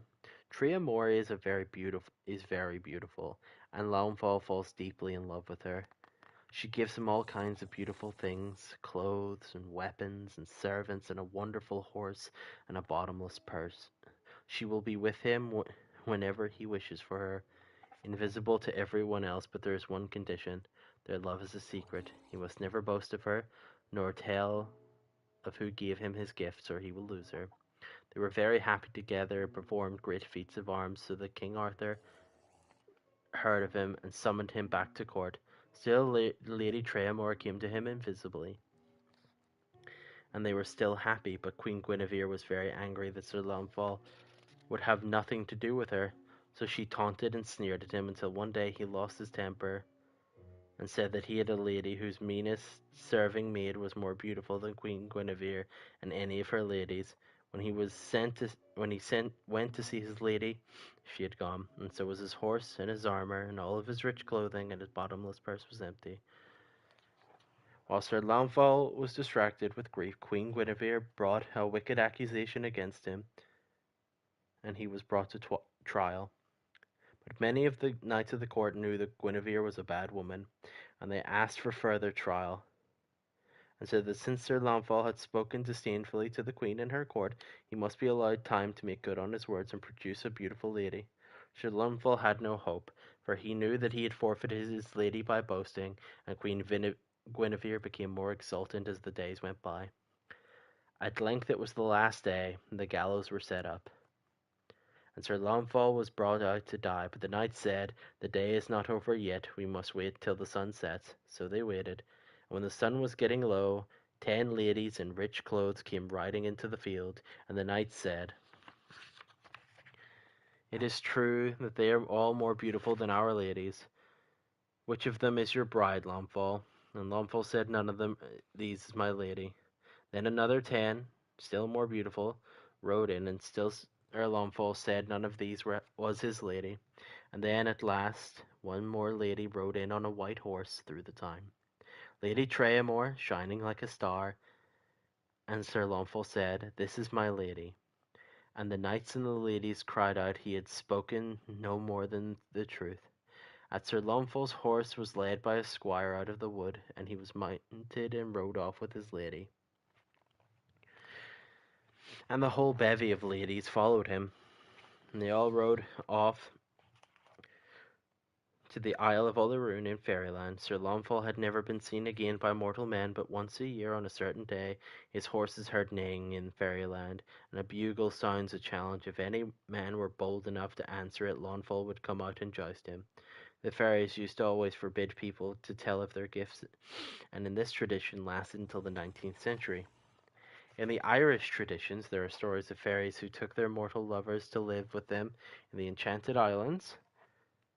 The most famous of these was Oisin. Making sure I'm not AFK booted. Oisin, son of Finn of the Fianna Finn, who had returned to see his country after many hundreds of years had passed, and had to remain in the mortal world. Oisin, the son of Finn of the Fianna, who had returned to see his country after many hundreds of years had passed, and had to remain in the mortal world because his foot had touched the soil of Ireland. Bran, son of Febble, was more fortunate. He was warned by the fate of one of his comrades who had leapt ashore and crumbled to dust. He did not get out of his boat, but told of his adventures to the people who had gathered around, then turned around and headed back out to sea and went back to his fairy island. The Selkies, or the Seal People, are another set of fairy wives. They need their sealskins to go through the sea, and when they are stolen they are imprisoned on land. But it always seems to happen that in the end they get their skins back and go back to their Selkie husbands.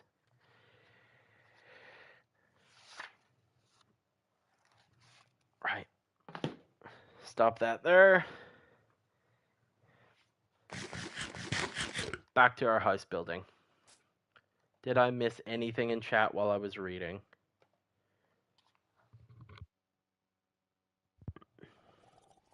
I did not.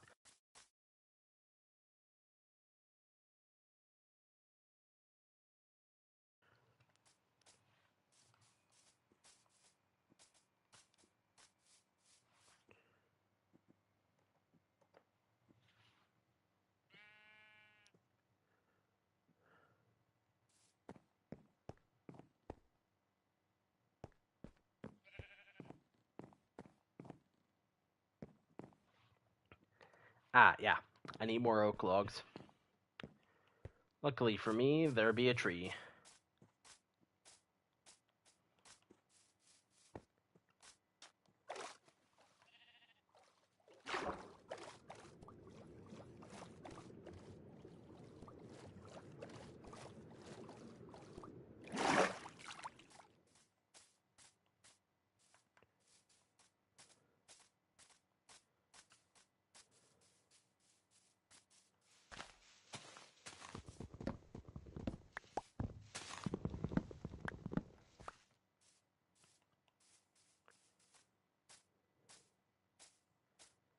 There's a whole forest of oak out there.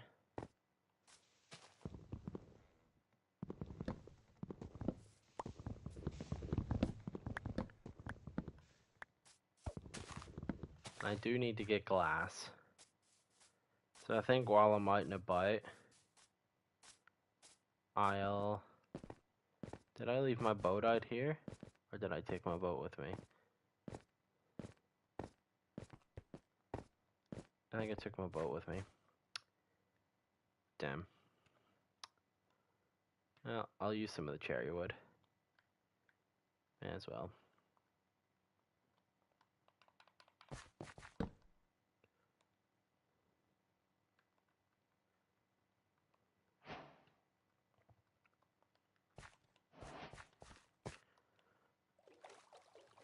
Nothing wrong with a pink boat if it gets you where you're going.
Always replant what you took.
Ugh.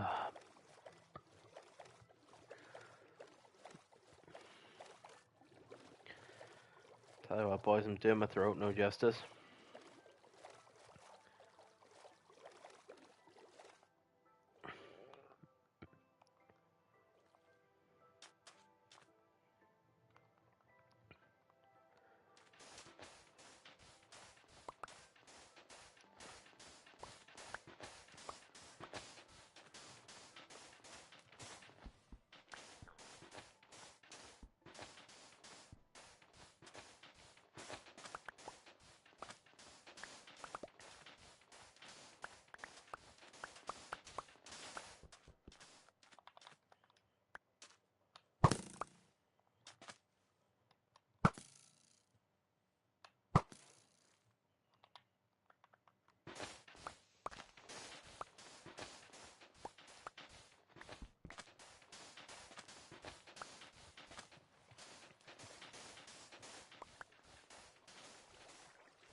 Ugh. Right. We got her wood and we got her sand.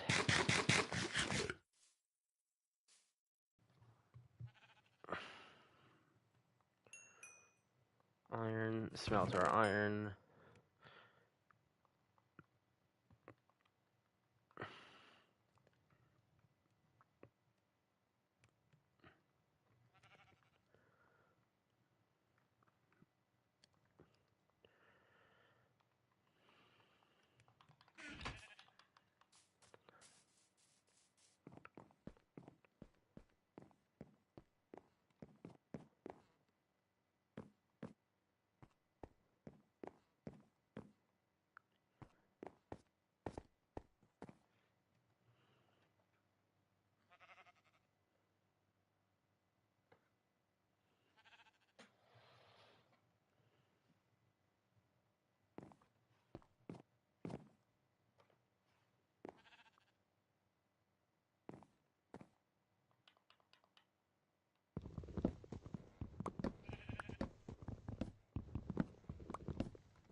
Half Tempest is just gonna leave it crosshatched.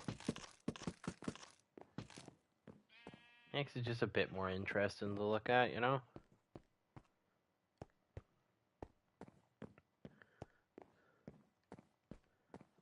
Alright.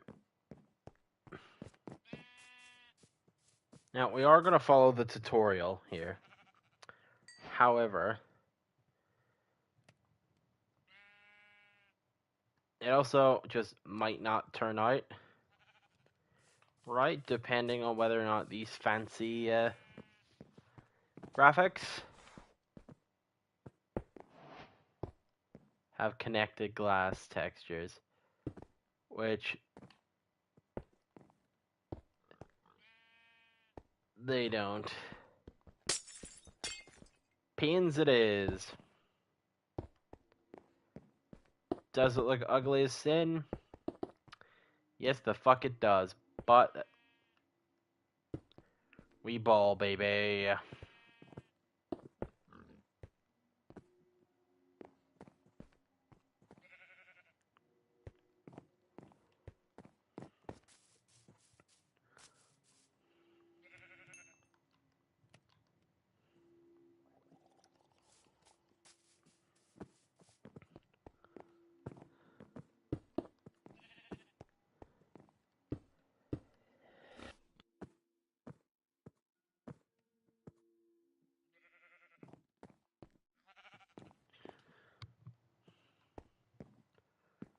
Our house has windows.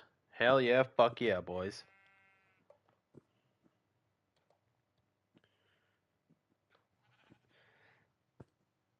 Oh.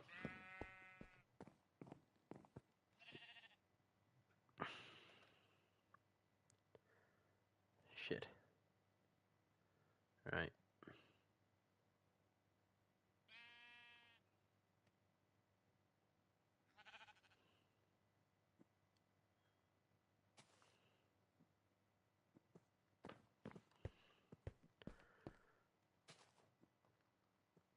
Keeping a consistent theme, we are going pillar to post here.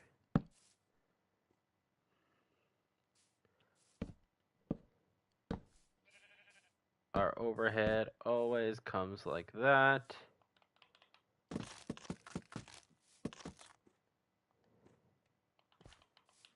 I believe we wait and see what the tutorial does, but I'm pretty sure it just mimics that. So in that case,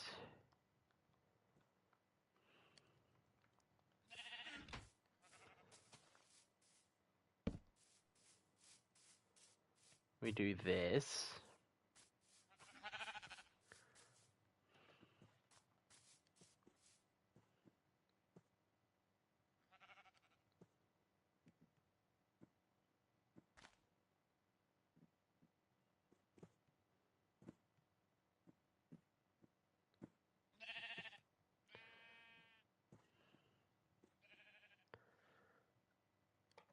And we fill in the blanks back here. Run out of oak again. Which isn't great, but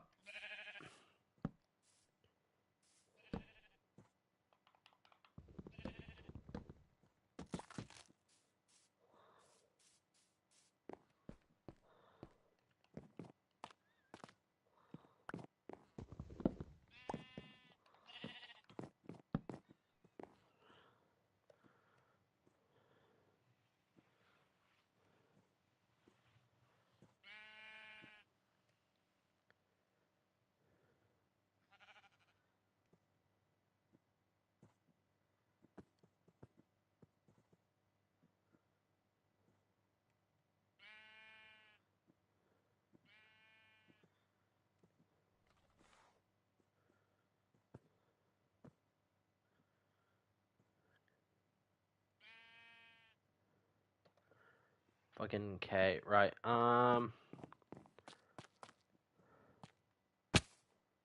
So we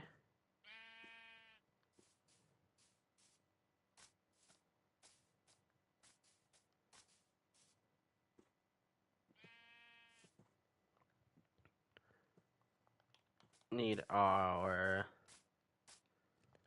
gimmicks again. Where are our fancy steps?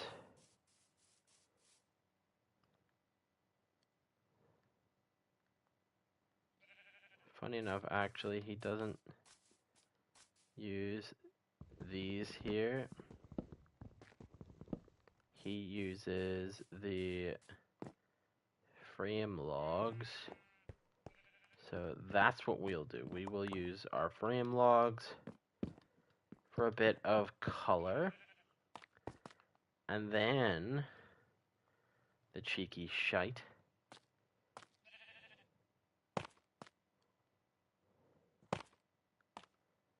brings this out. How far does he bring it out? He brings it out quite far, actually.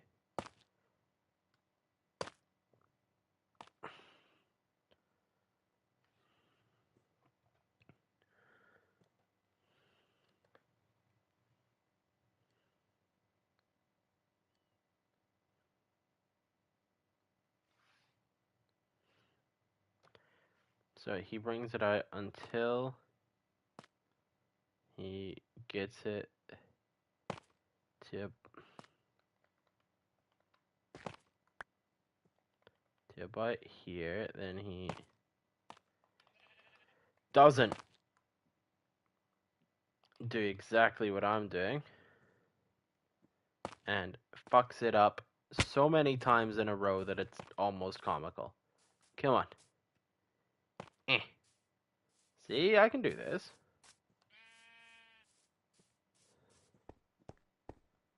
Like, what a cool guy I am, you know? So cool and fucking wise and shit. And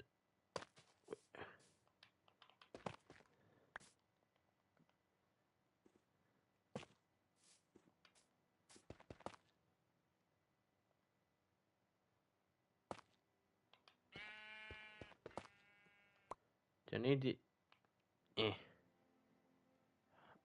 higher on the fucking block? There we go, see? I can do shit.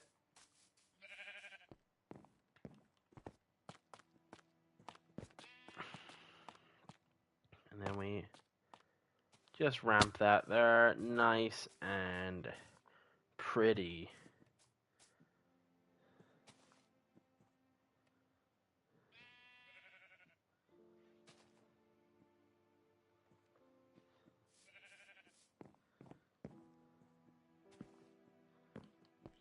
Yep. We take these and we go pillar to post. Connect that. Where's me bed?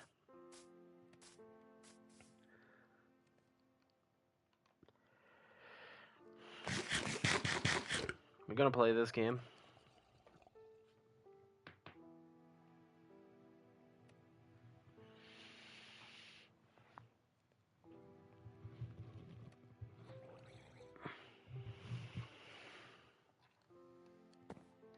There we go.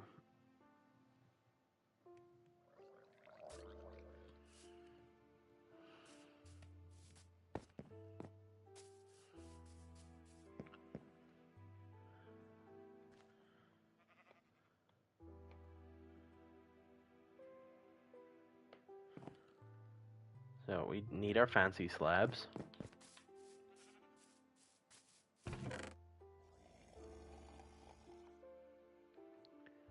I'll take the smaller stack.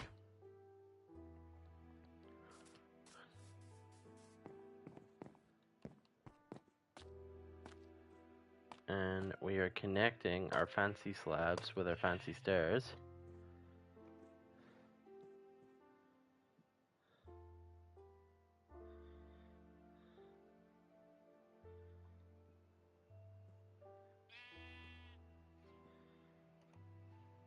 Alright. Then we lay them up, fill them in with oak.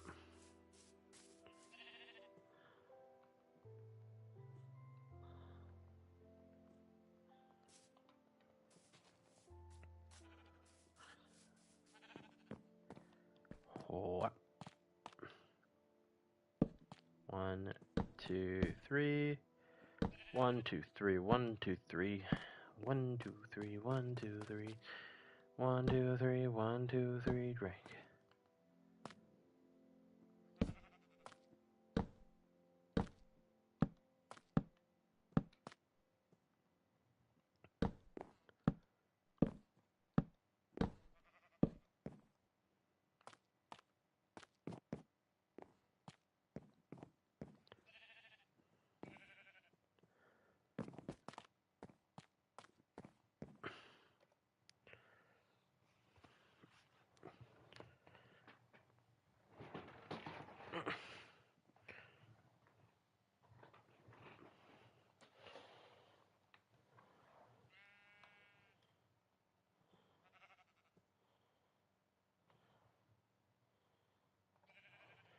Okay.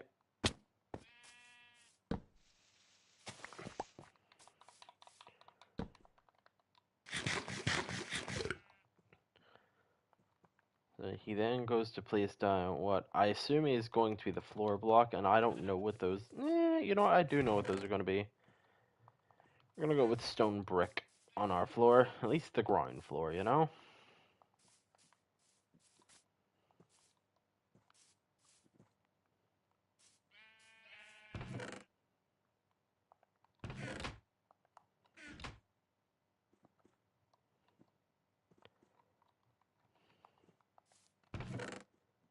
Nice, good, decent oak doors.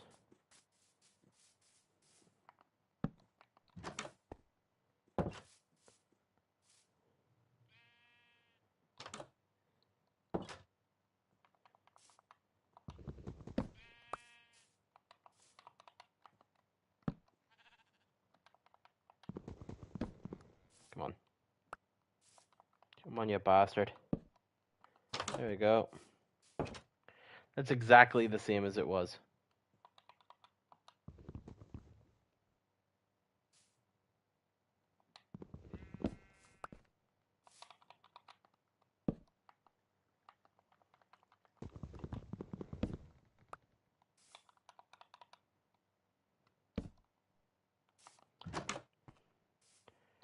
Fuck it, that's just how it's being.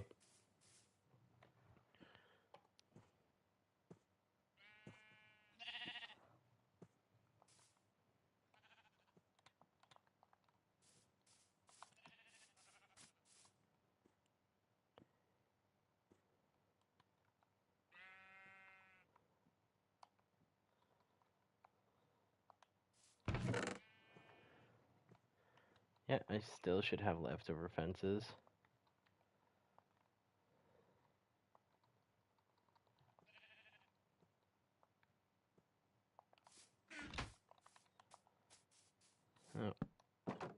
Open that.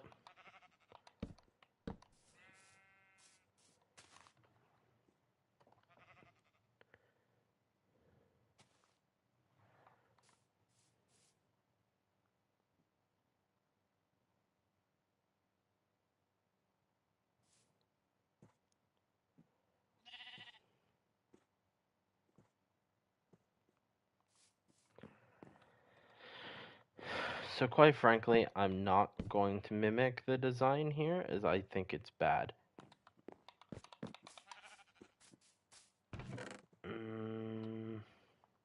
You, you, you, you.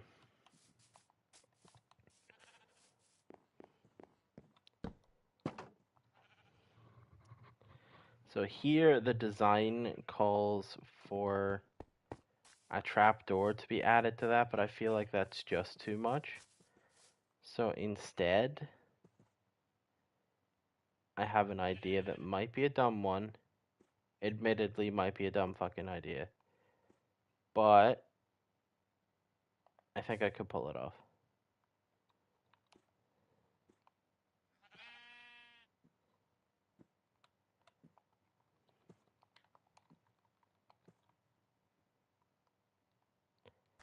Oh, chaos buddies, no.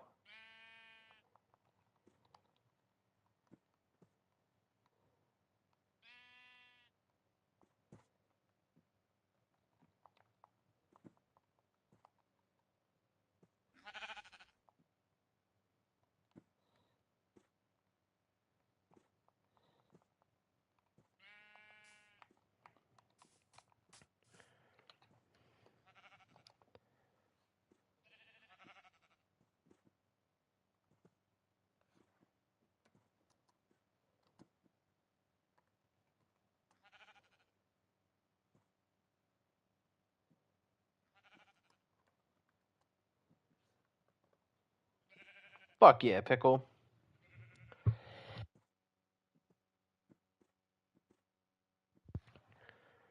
Fucking stripped. Would be. It fucking would be. Alright. Back to ruining the local oak tree population. Or I'm gonna take down one of these houses.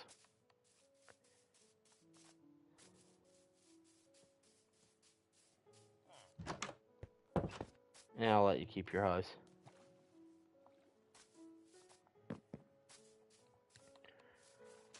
I'll let you keep my potato field.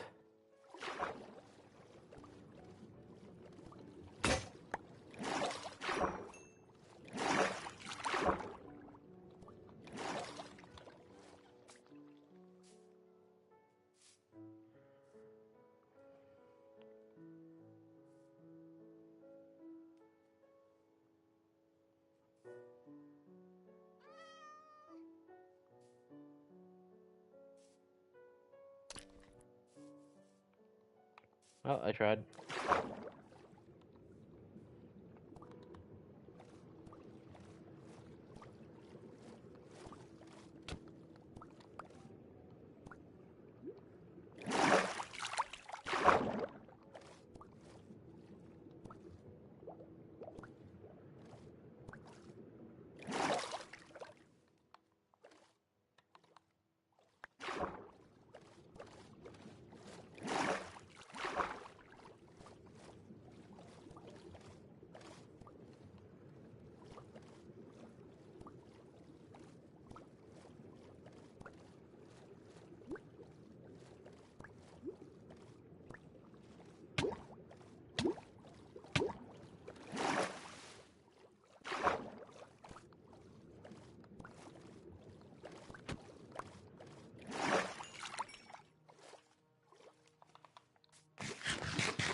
for her to settle.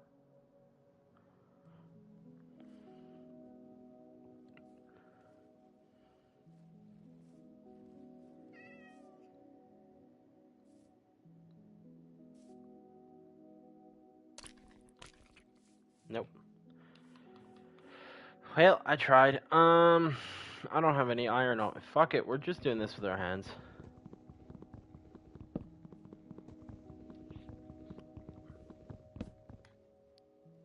I have a bit of cherry wood on me.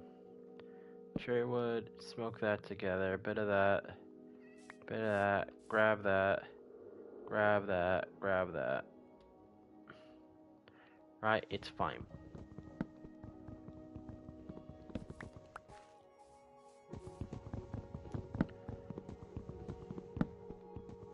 You lost your house privileges.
Exactly, Chaos.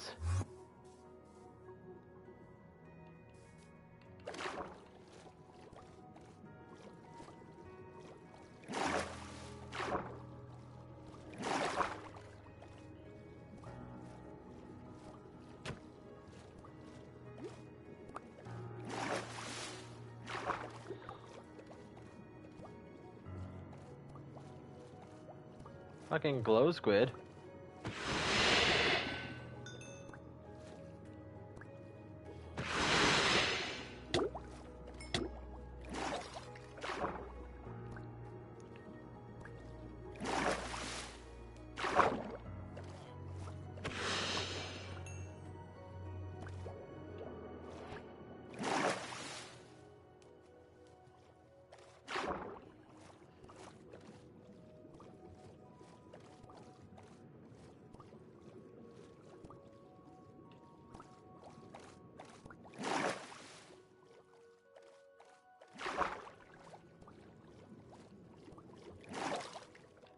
This little pond's teeming with salmon, but when I actually want to kill them for fishies, nothing.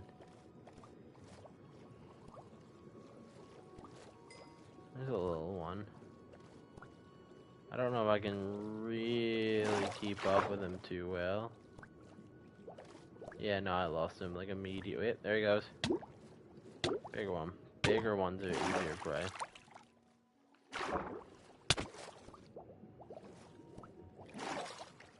The fuck? Just out.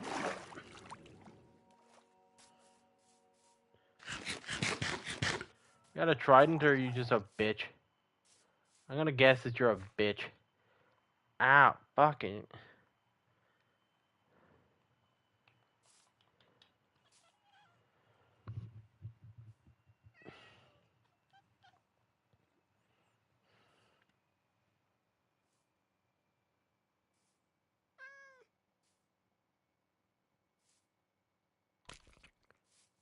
Why won't you be my friend?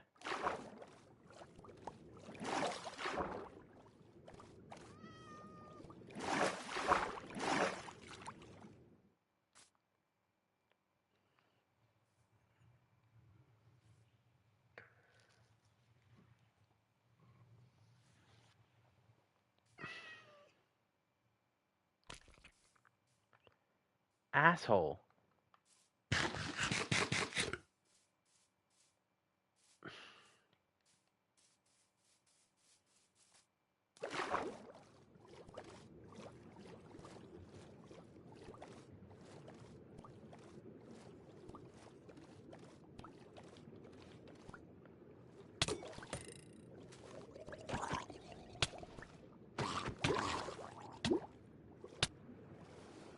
Motherfucker. Oh, I've been doing so well.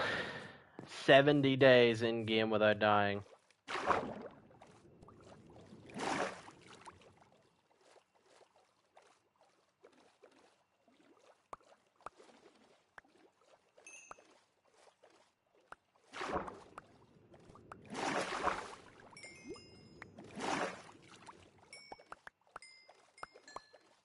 I've been doing so well.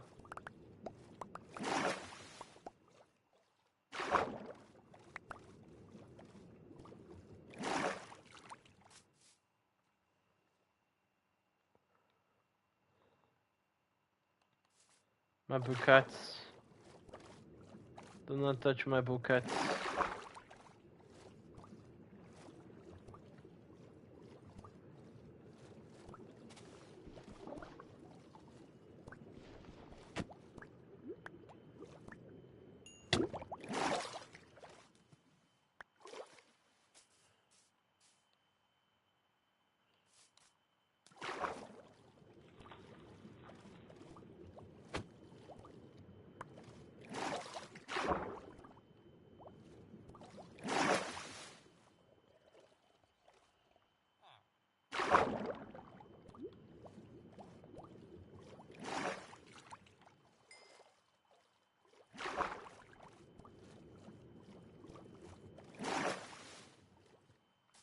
Alright, you little bastard, come here.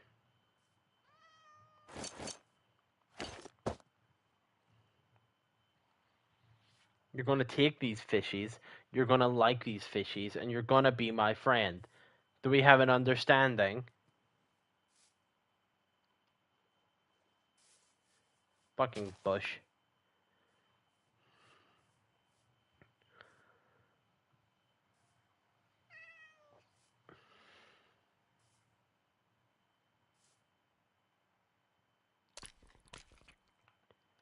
Good kitty.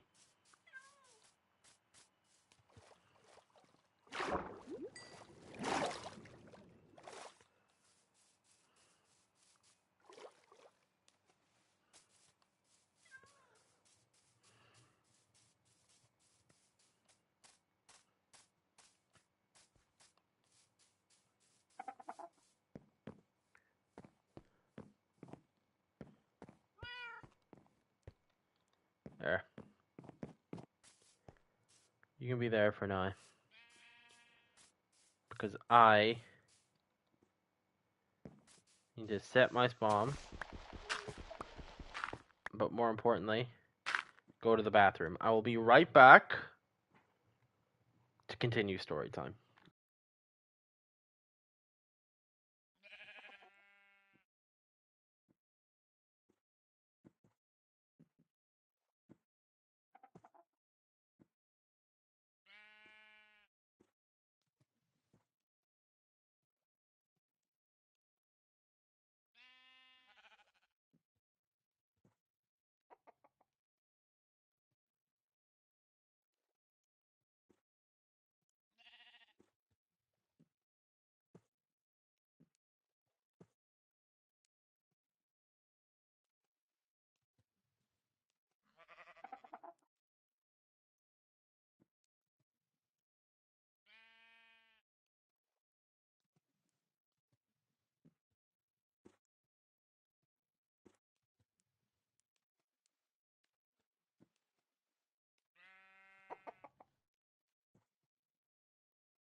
I return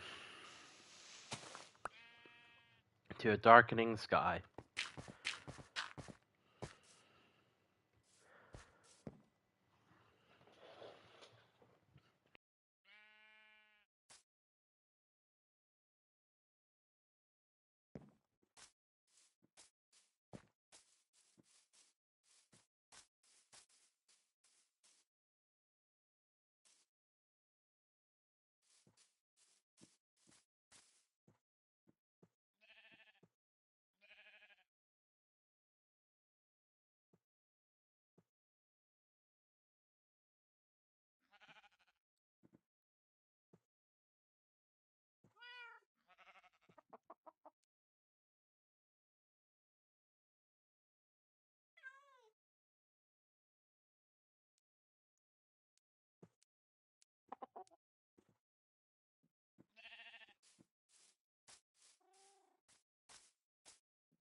Of course, Ardubs. I appreciate you being around.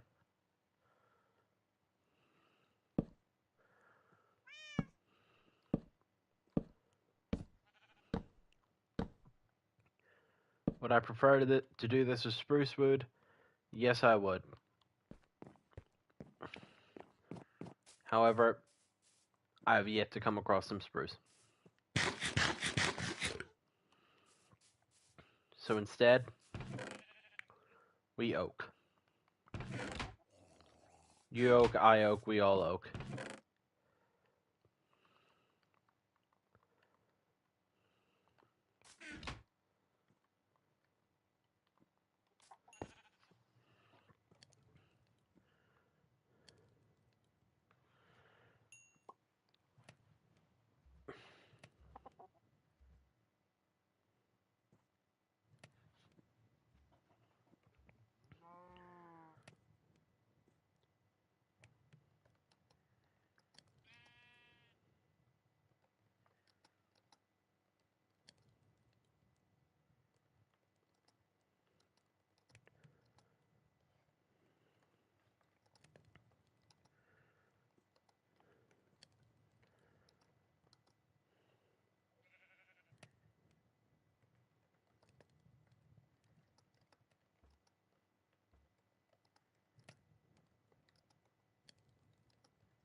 not out of oak yet, boys.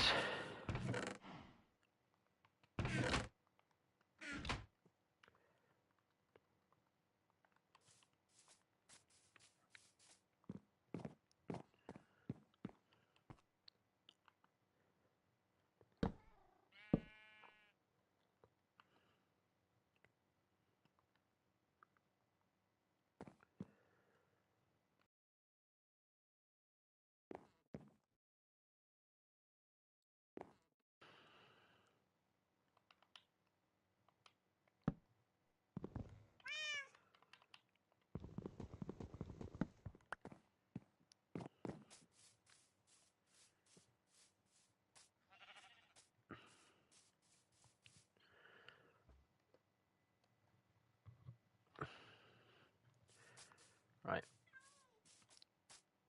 We've done enough avoiding the book.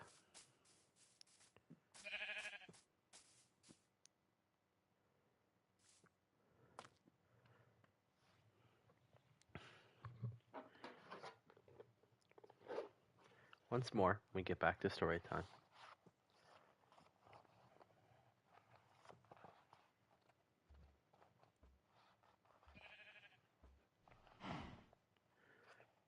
There are about 5 ways of spelling the name of this creature, and generally called the Manx brownie.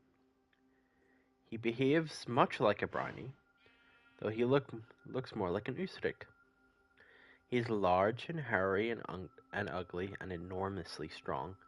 There's a story about how when the Fenadri was working in Gordon, he happened to meet a blacksmith one night and offered to shake hands with him. The blacksmith had the good sense to hold out and share the share of a plough which he was carrying, and the Fenadri gripped it so hard that he twisted it almost out of shape, saying approvingly, "I'm glad to see there's still some strong Manx men left in the world yet." Rough and strong though he was, the Fenadri was supposed to have been one of the Faeries small the small trooping fairies of man.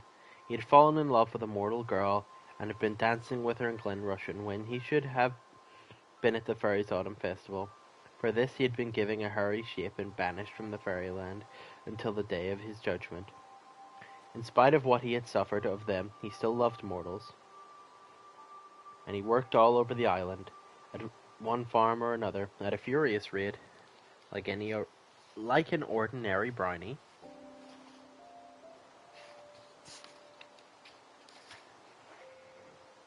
He could be touchy. Once a farmer hurt his feelings by saying he did not crop the grass close enough, so he followed the farmer closely, grabbing up the roots with his sharp tools until the farmer was afraid of having his heels cut off. Like a brownie too, he expects a supply of food,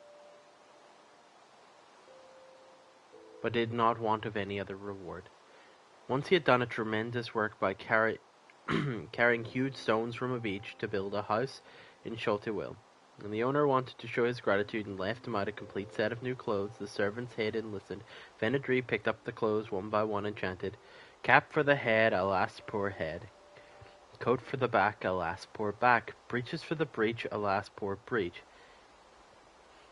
If these be all thine, then thine cannot be. Go marry Glen of Russin." And with that he went wheeling away.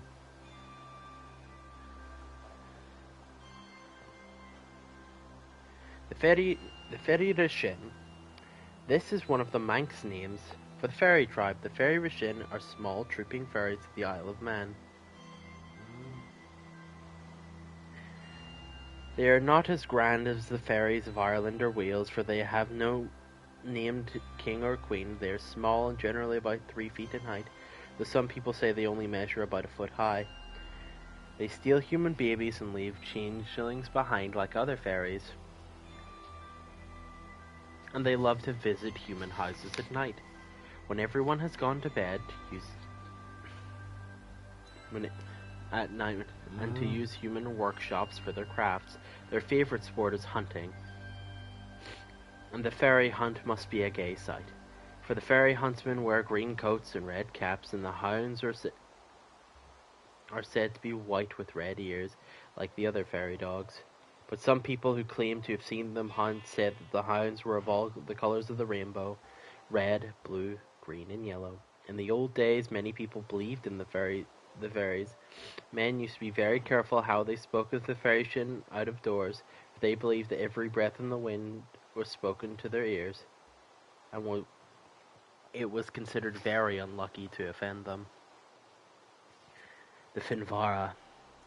Finvara is the fairy king of Ulster, but is said often to be the king of the dead as well.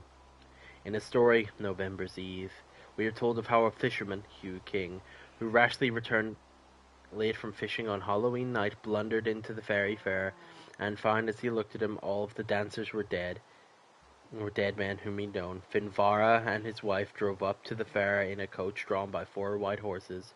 Out of it stepped a grand, grave gentleman in all black, and a beautiful lady with a silver veil over her face. In another story, Ethna.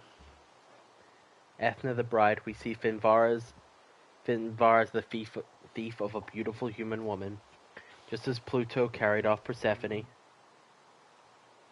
There's another story of Finvara as a horseman on a black horse, lending one of the Kirwans of Galway a jockey who won a great race for him. After it, Finvara took young Kirwan to dinner in a grand castle, probably Knockma, Finvara's fairy mind, where he gradually recognized the splendid company as the dead, whom he'd known well when they were alive. Though he ate the banquet and drank the fairy wine, he came to less harm than most mortals who ate and drank in fairyland. But he came back with a burnt ring on his wrist, left by the hand of a girl whom he'd loved in the old days, who died before they were married. This burnt ring never healed. The foul weather. The foul weather is the name of the Cornish Tom Tit, or the can't use that word.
I am muted, and now I'm pissed because that story was awesome. When did I mute myself?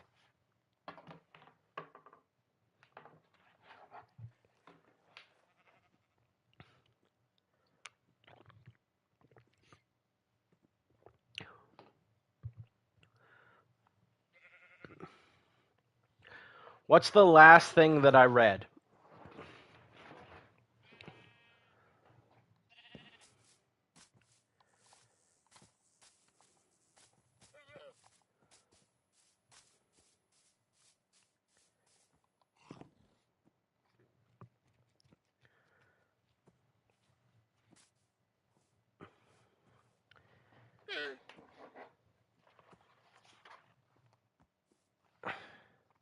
Does anyone know how long I've been mute?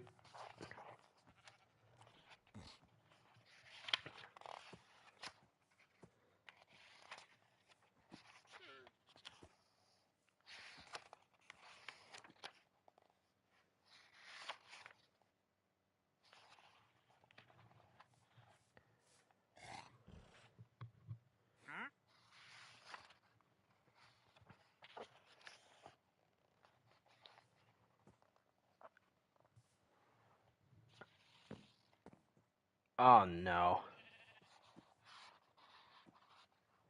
Right. Chaos, could I ask you a favor? Could you go back through the stream and tell me the name of the last story I read? A solid 10 minutes, god damn it. Could someone do that, please?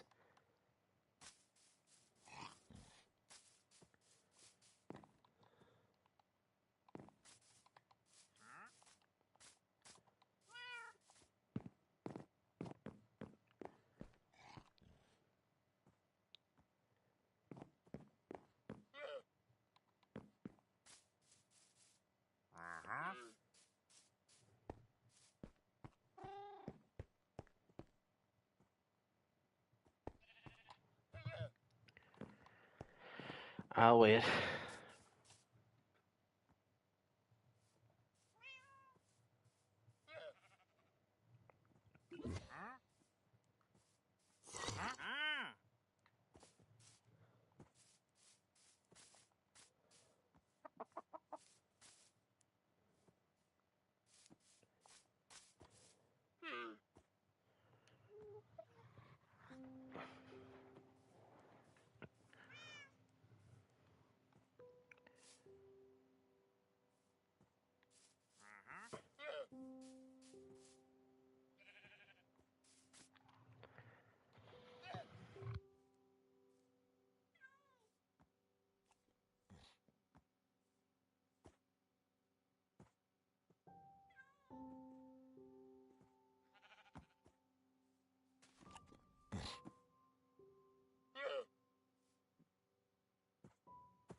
Right. My apologies.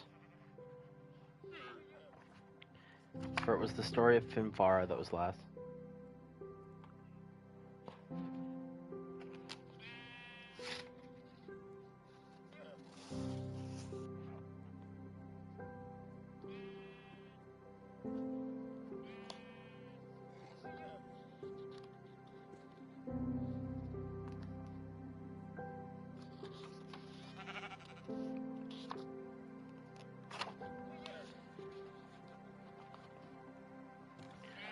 Right. In the future, ground rule. Anybody listening that has me on Discord or PlayStation, if I am mute for more than 5 minutes without saying I'll be right back or, I'm going to get a drink, something to state that I'm not at the thing, DM me. Please be like, yo, Graves, you muted?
I was muted again, wasn't I?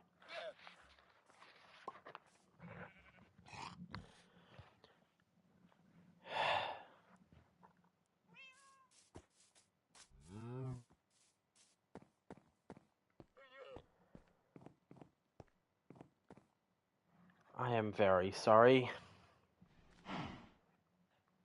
Foul weather is the name of the Cornish tomtit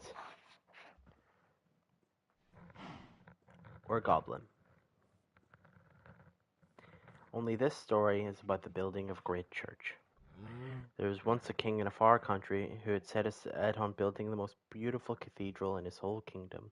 He'd planned it all, but by the time the foundations were laid, he had spent all the money in his coffers. He could think of no way of finishing it except laying heavy taxes on his people, and he did not think it would be right to do this. One day he went out alone into the mountains, trying to make up his mind what he ought to do, when he met a strange old man. "Why art thou so deep in thought?" said the man. "Why should I not be deep in thought?" retorted the king. "When I have begun a great cathedral, and have not the money to finish it. Never trouble thy head about that, said the old man. I myself will build thee a fair cathedral, better than any in the realm, and I will not ask a penny of money for it.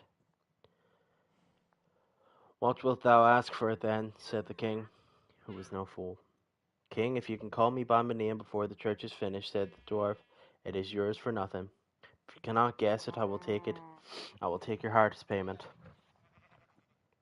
The king knew the strange.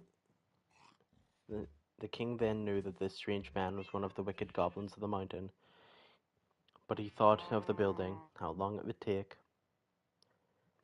so that he might be dead before it even finished. So if he was dead, he would not mind what happened to his heart.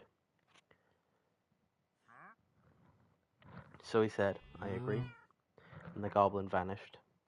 During the day nothing happened, but at night there was a tremendous racket round the place where the foundations of the cathedral lay. A swarm of goblinish creatures came round, carrying great stones as they were light as cork, and in the morning the great thick walls of the cathedral were 3 feet high all around. The king thought and thought of what names to call the goblin, and every night he tried a fresh one.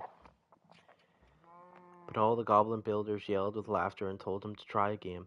So he began to think of fresh improvements to make so as to slow down their work. But everything he suggested was finished in a single night. And now the high spire began to rise, so that the day he went up to the mountain to think of any fresh adornment he could make, he wandered up into the mountains until, as the sun was getting low in the sky, he came to the mouth of a deep cave. A terrible squalling was coming out of it, such as 100 mortal babies could not make. It was a goblin baby squalling its little head off.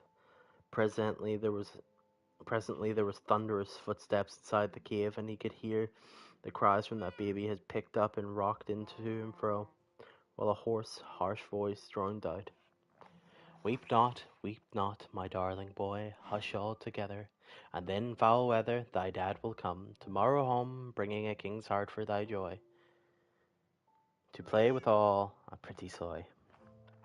Loudly and harshly she sang, but it was sweet music to the king's ears, for it told him the name of his enemy.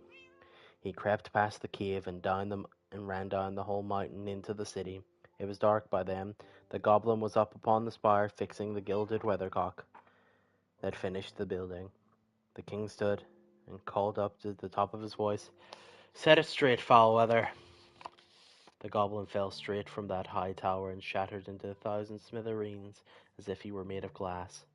The golden weathercock upon that steeple sits crooked to its day.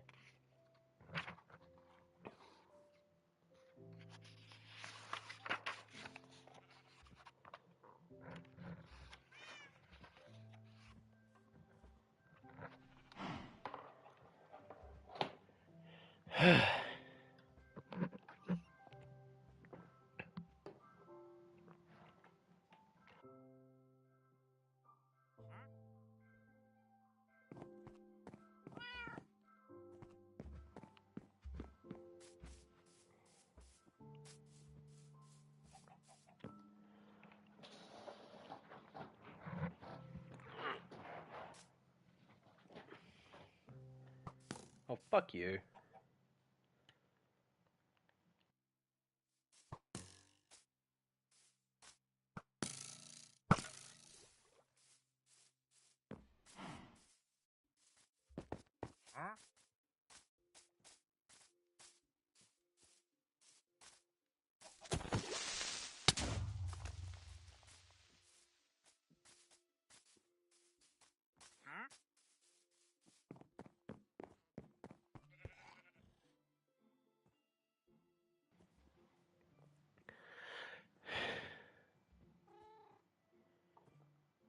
Out here making mistakes like it's fucking amateur hour, man.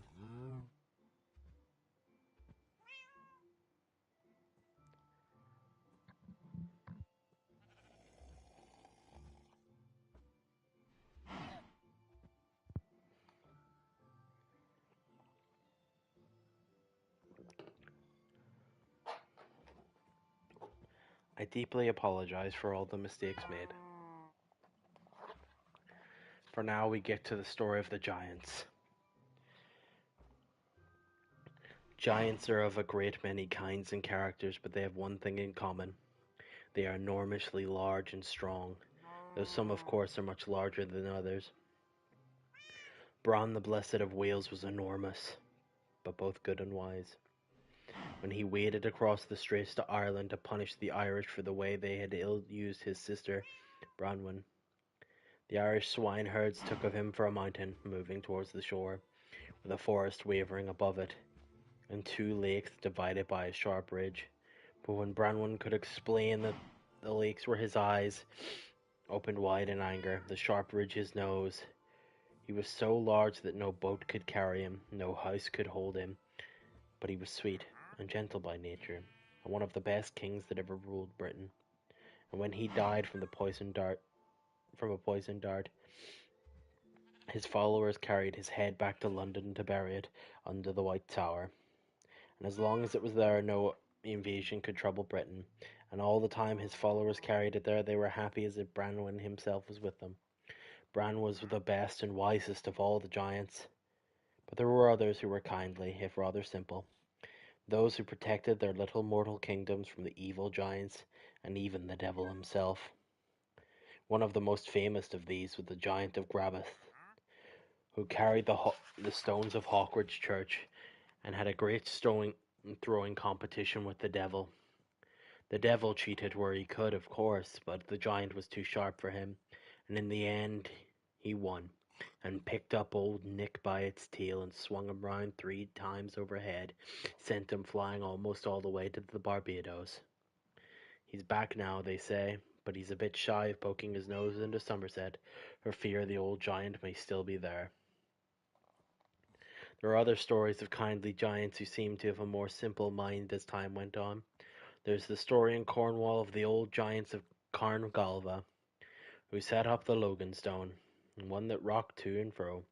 He used it as a rocking chair, and had a great pile of square stones which he used for building and piling up and knocking them down again to amuse himself, for he had no wife and used to get lonesome.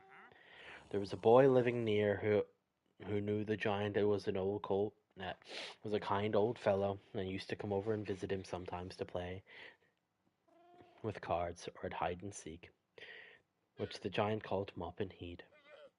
But when but the giant did not know his strength. One day they had a great game, and at last the boy threw down his cards.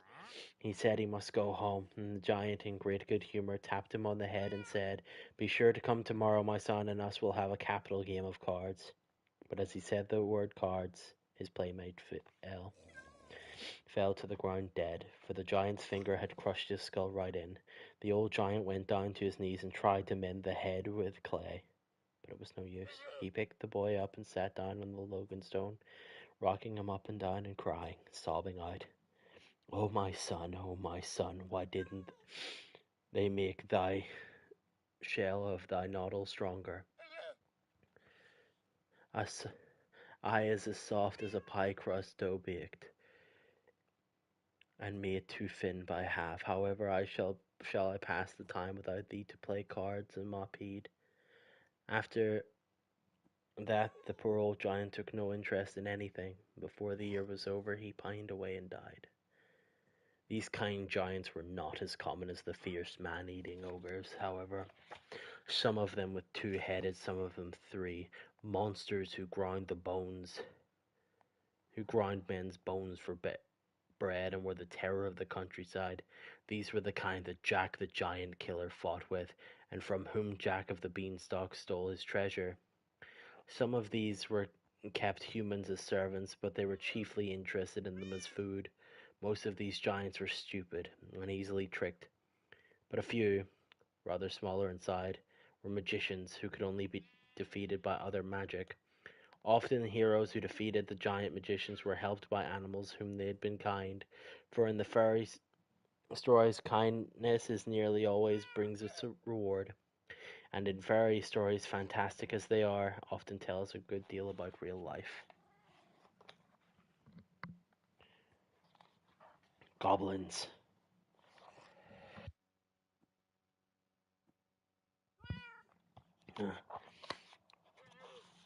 Goblins are evil and malicious spirits who delight in the fright frightening and hurting of people. They are generally small but very strong. They are almost always ugly. They live underground in caves and mines. The goblins in George MacDonald's book The Princess and the Goblin are very true to the country people's belief in them. So are those in The Hobbit.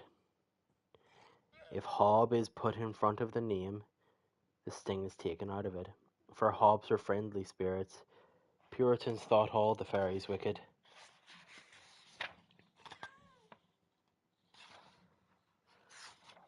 So John Bunyan tells of the hobgoblins are foul fiends, but they were mistaken about this. Hobgoblins can be rather mischievous and fond of practical jokes, but they are merry, good-natured little creatures as a rule. They do not live underground in caves, but like to play about in human houses and help people who deserve to be helped. The Green Children.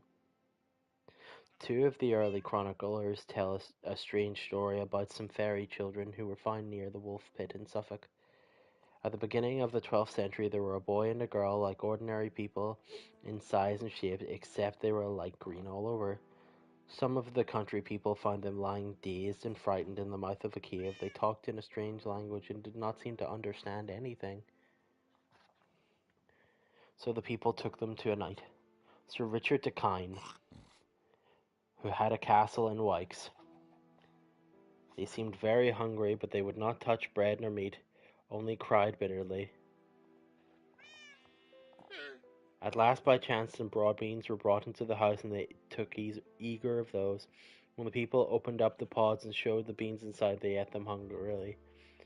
The boy was sad and weak, and soon pined away, but the girl learned to eat human food and speak Anglo-Norman. And in time she lost her green color and looked like everyone else. She was christened and grew old enough. When she grew old enough, she was married and settled down. People asked her how she had come there. She told them something about her country. She said that the land she lived in was called St. Martin's Land, and the people there were Christian. There was no sun or moon, but a kind of twilight like before that of sunrise. All the country, all the people, and all the creatures were green within it.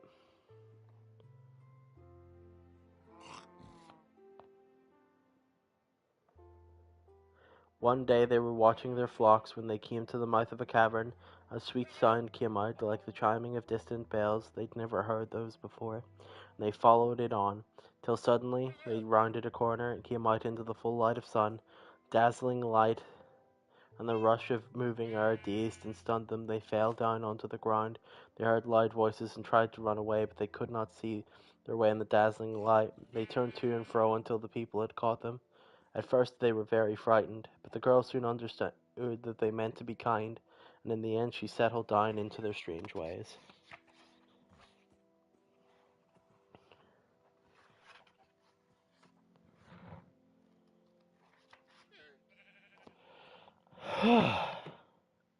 Right. That was a lot of reading.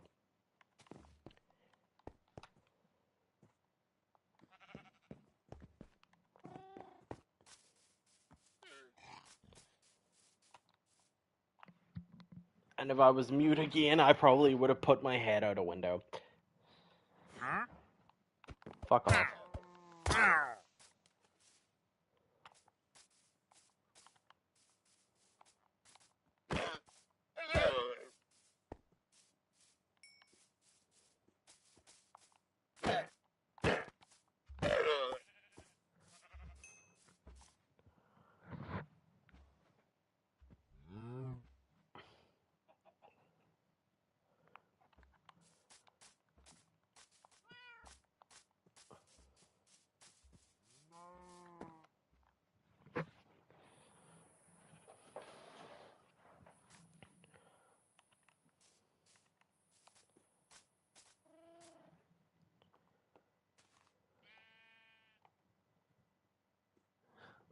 Thank you, Chaos.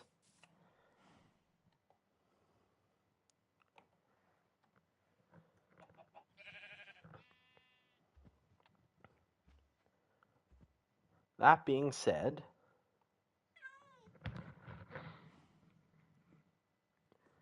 As fun as this has been, I can feel myself getting sick, and I would like to rest my voice for tomorrow when we do this again. Rum will be live soon, and I'm sure I'll see all of you there. Ladies, gentlemen, Ardubs. This has been story time. We've gotten through a great many stories, and I hope you learned a little something. I have been Graves. Thank you, and good night.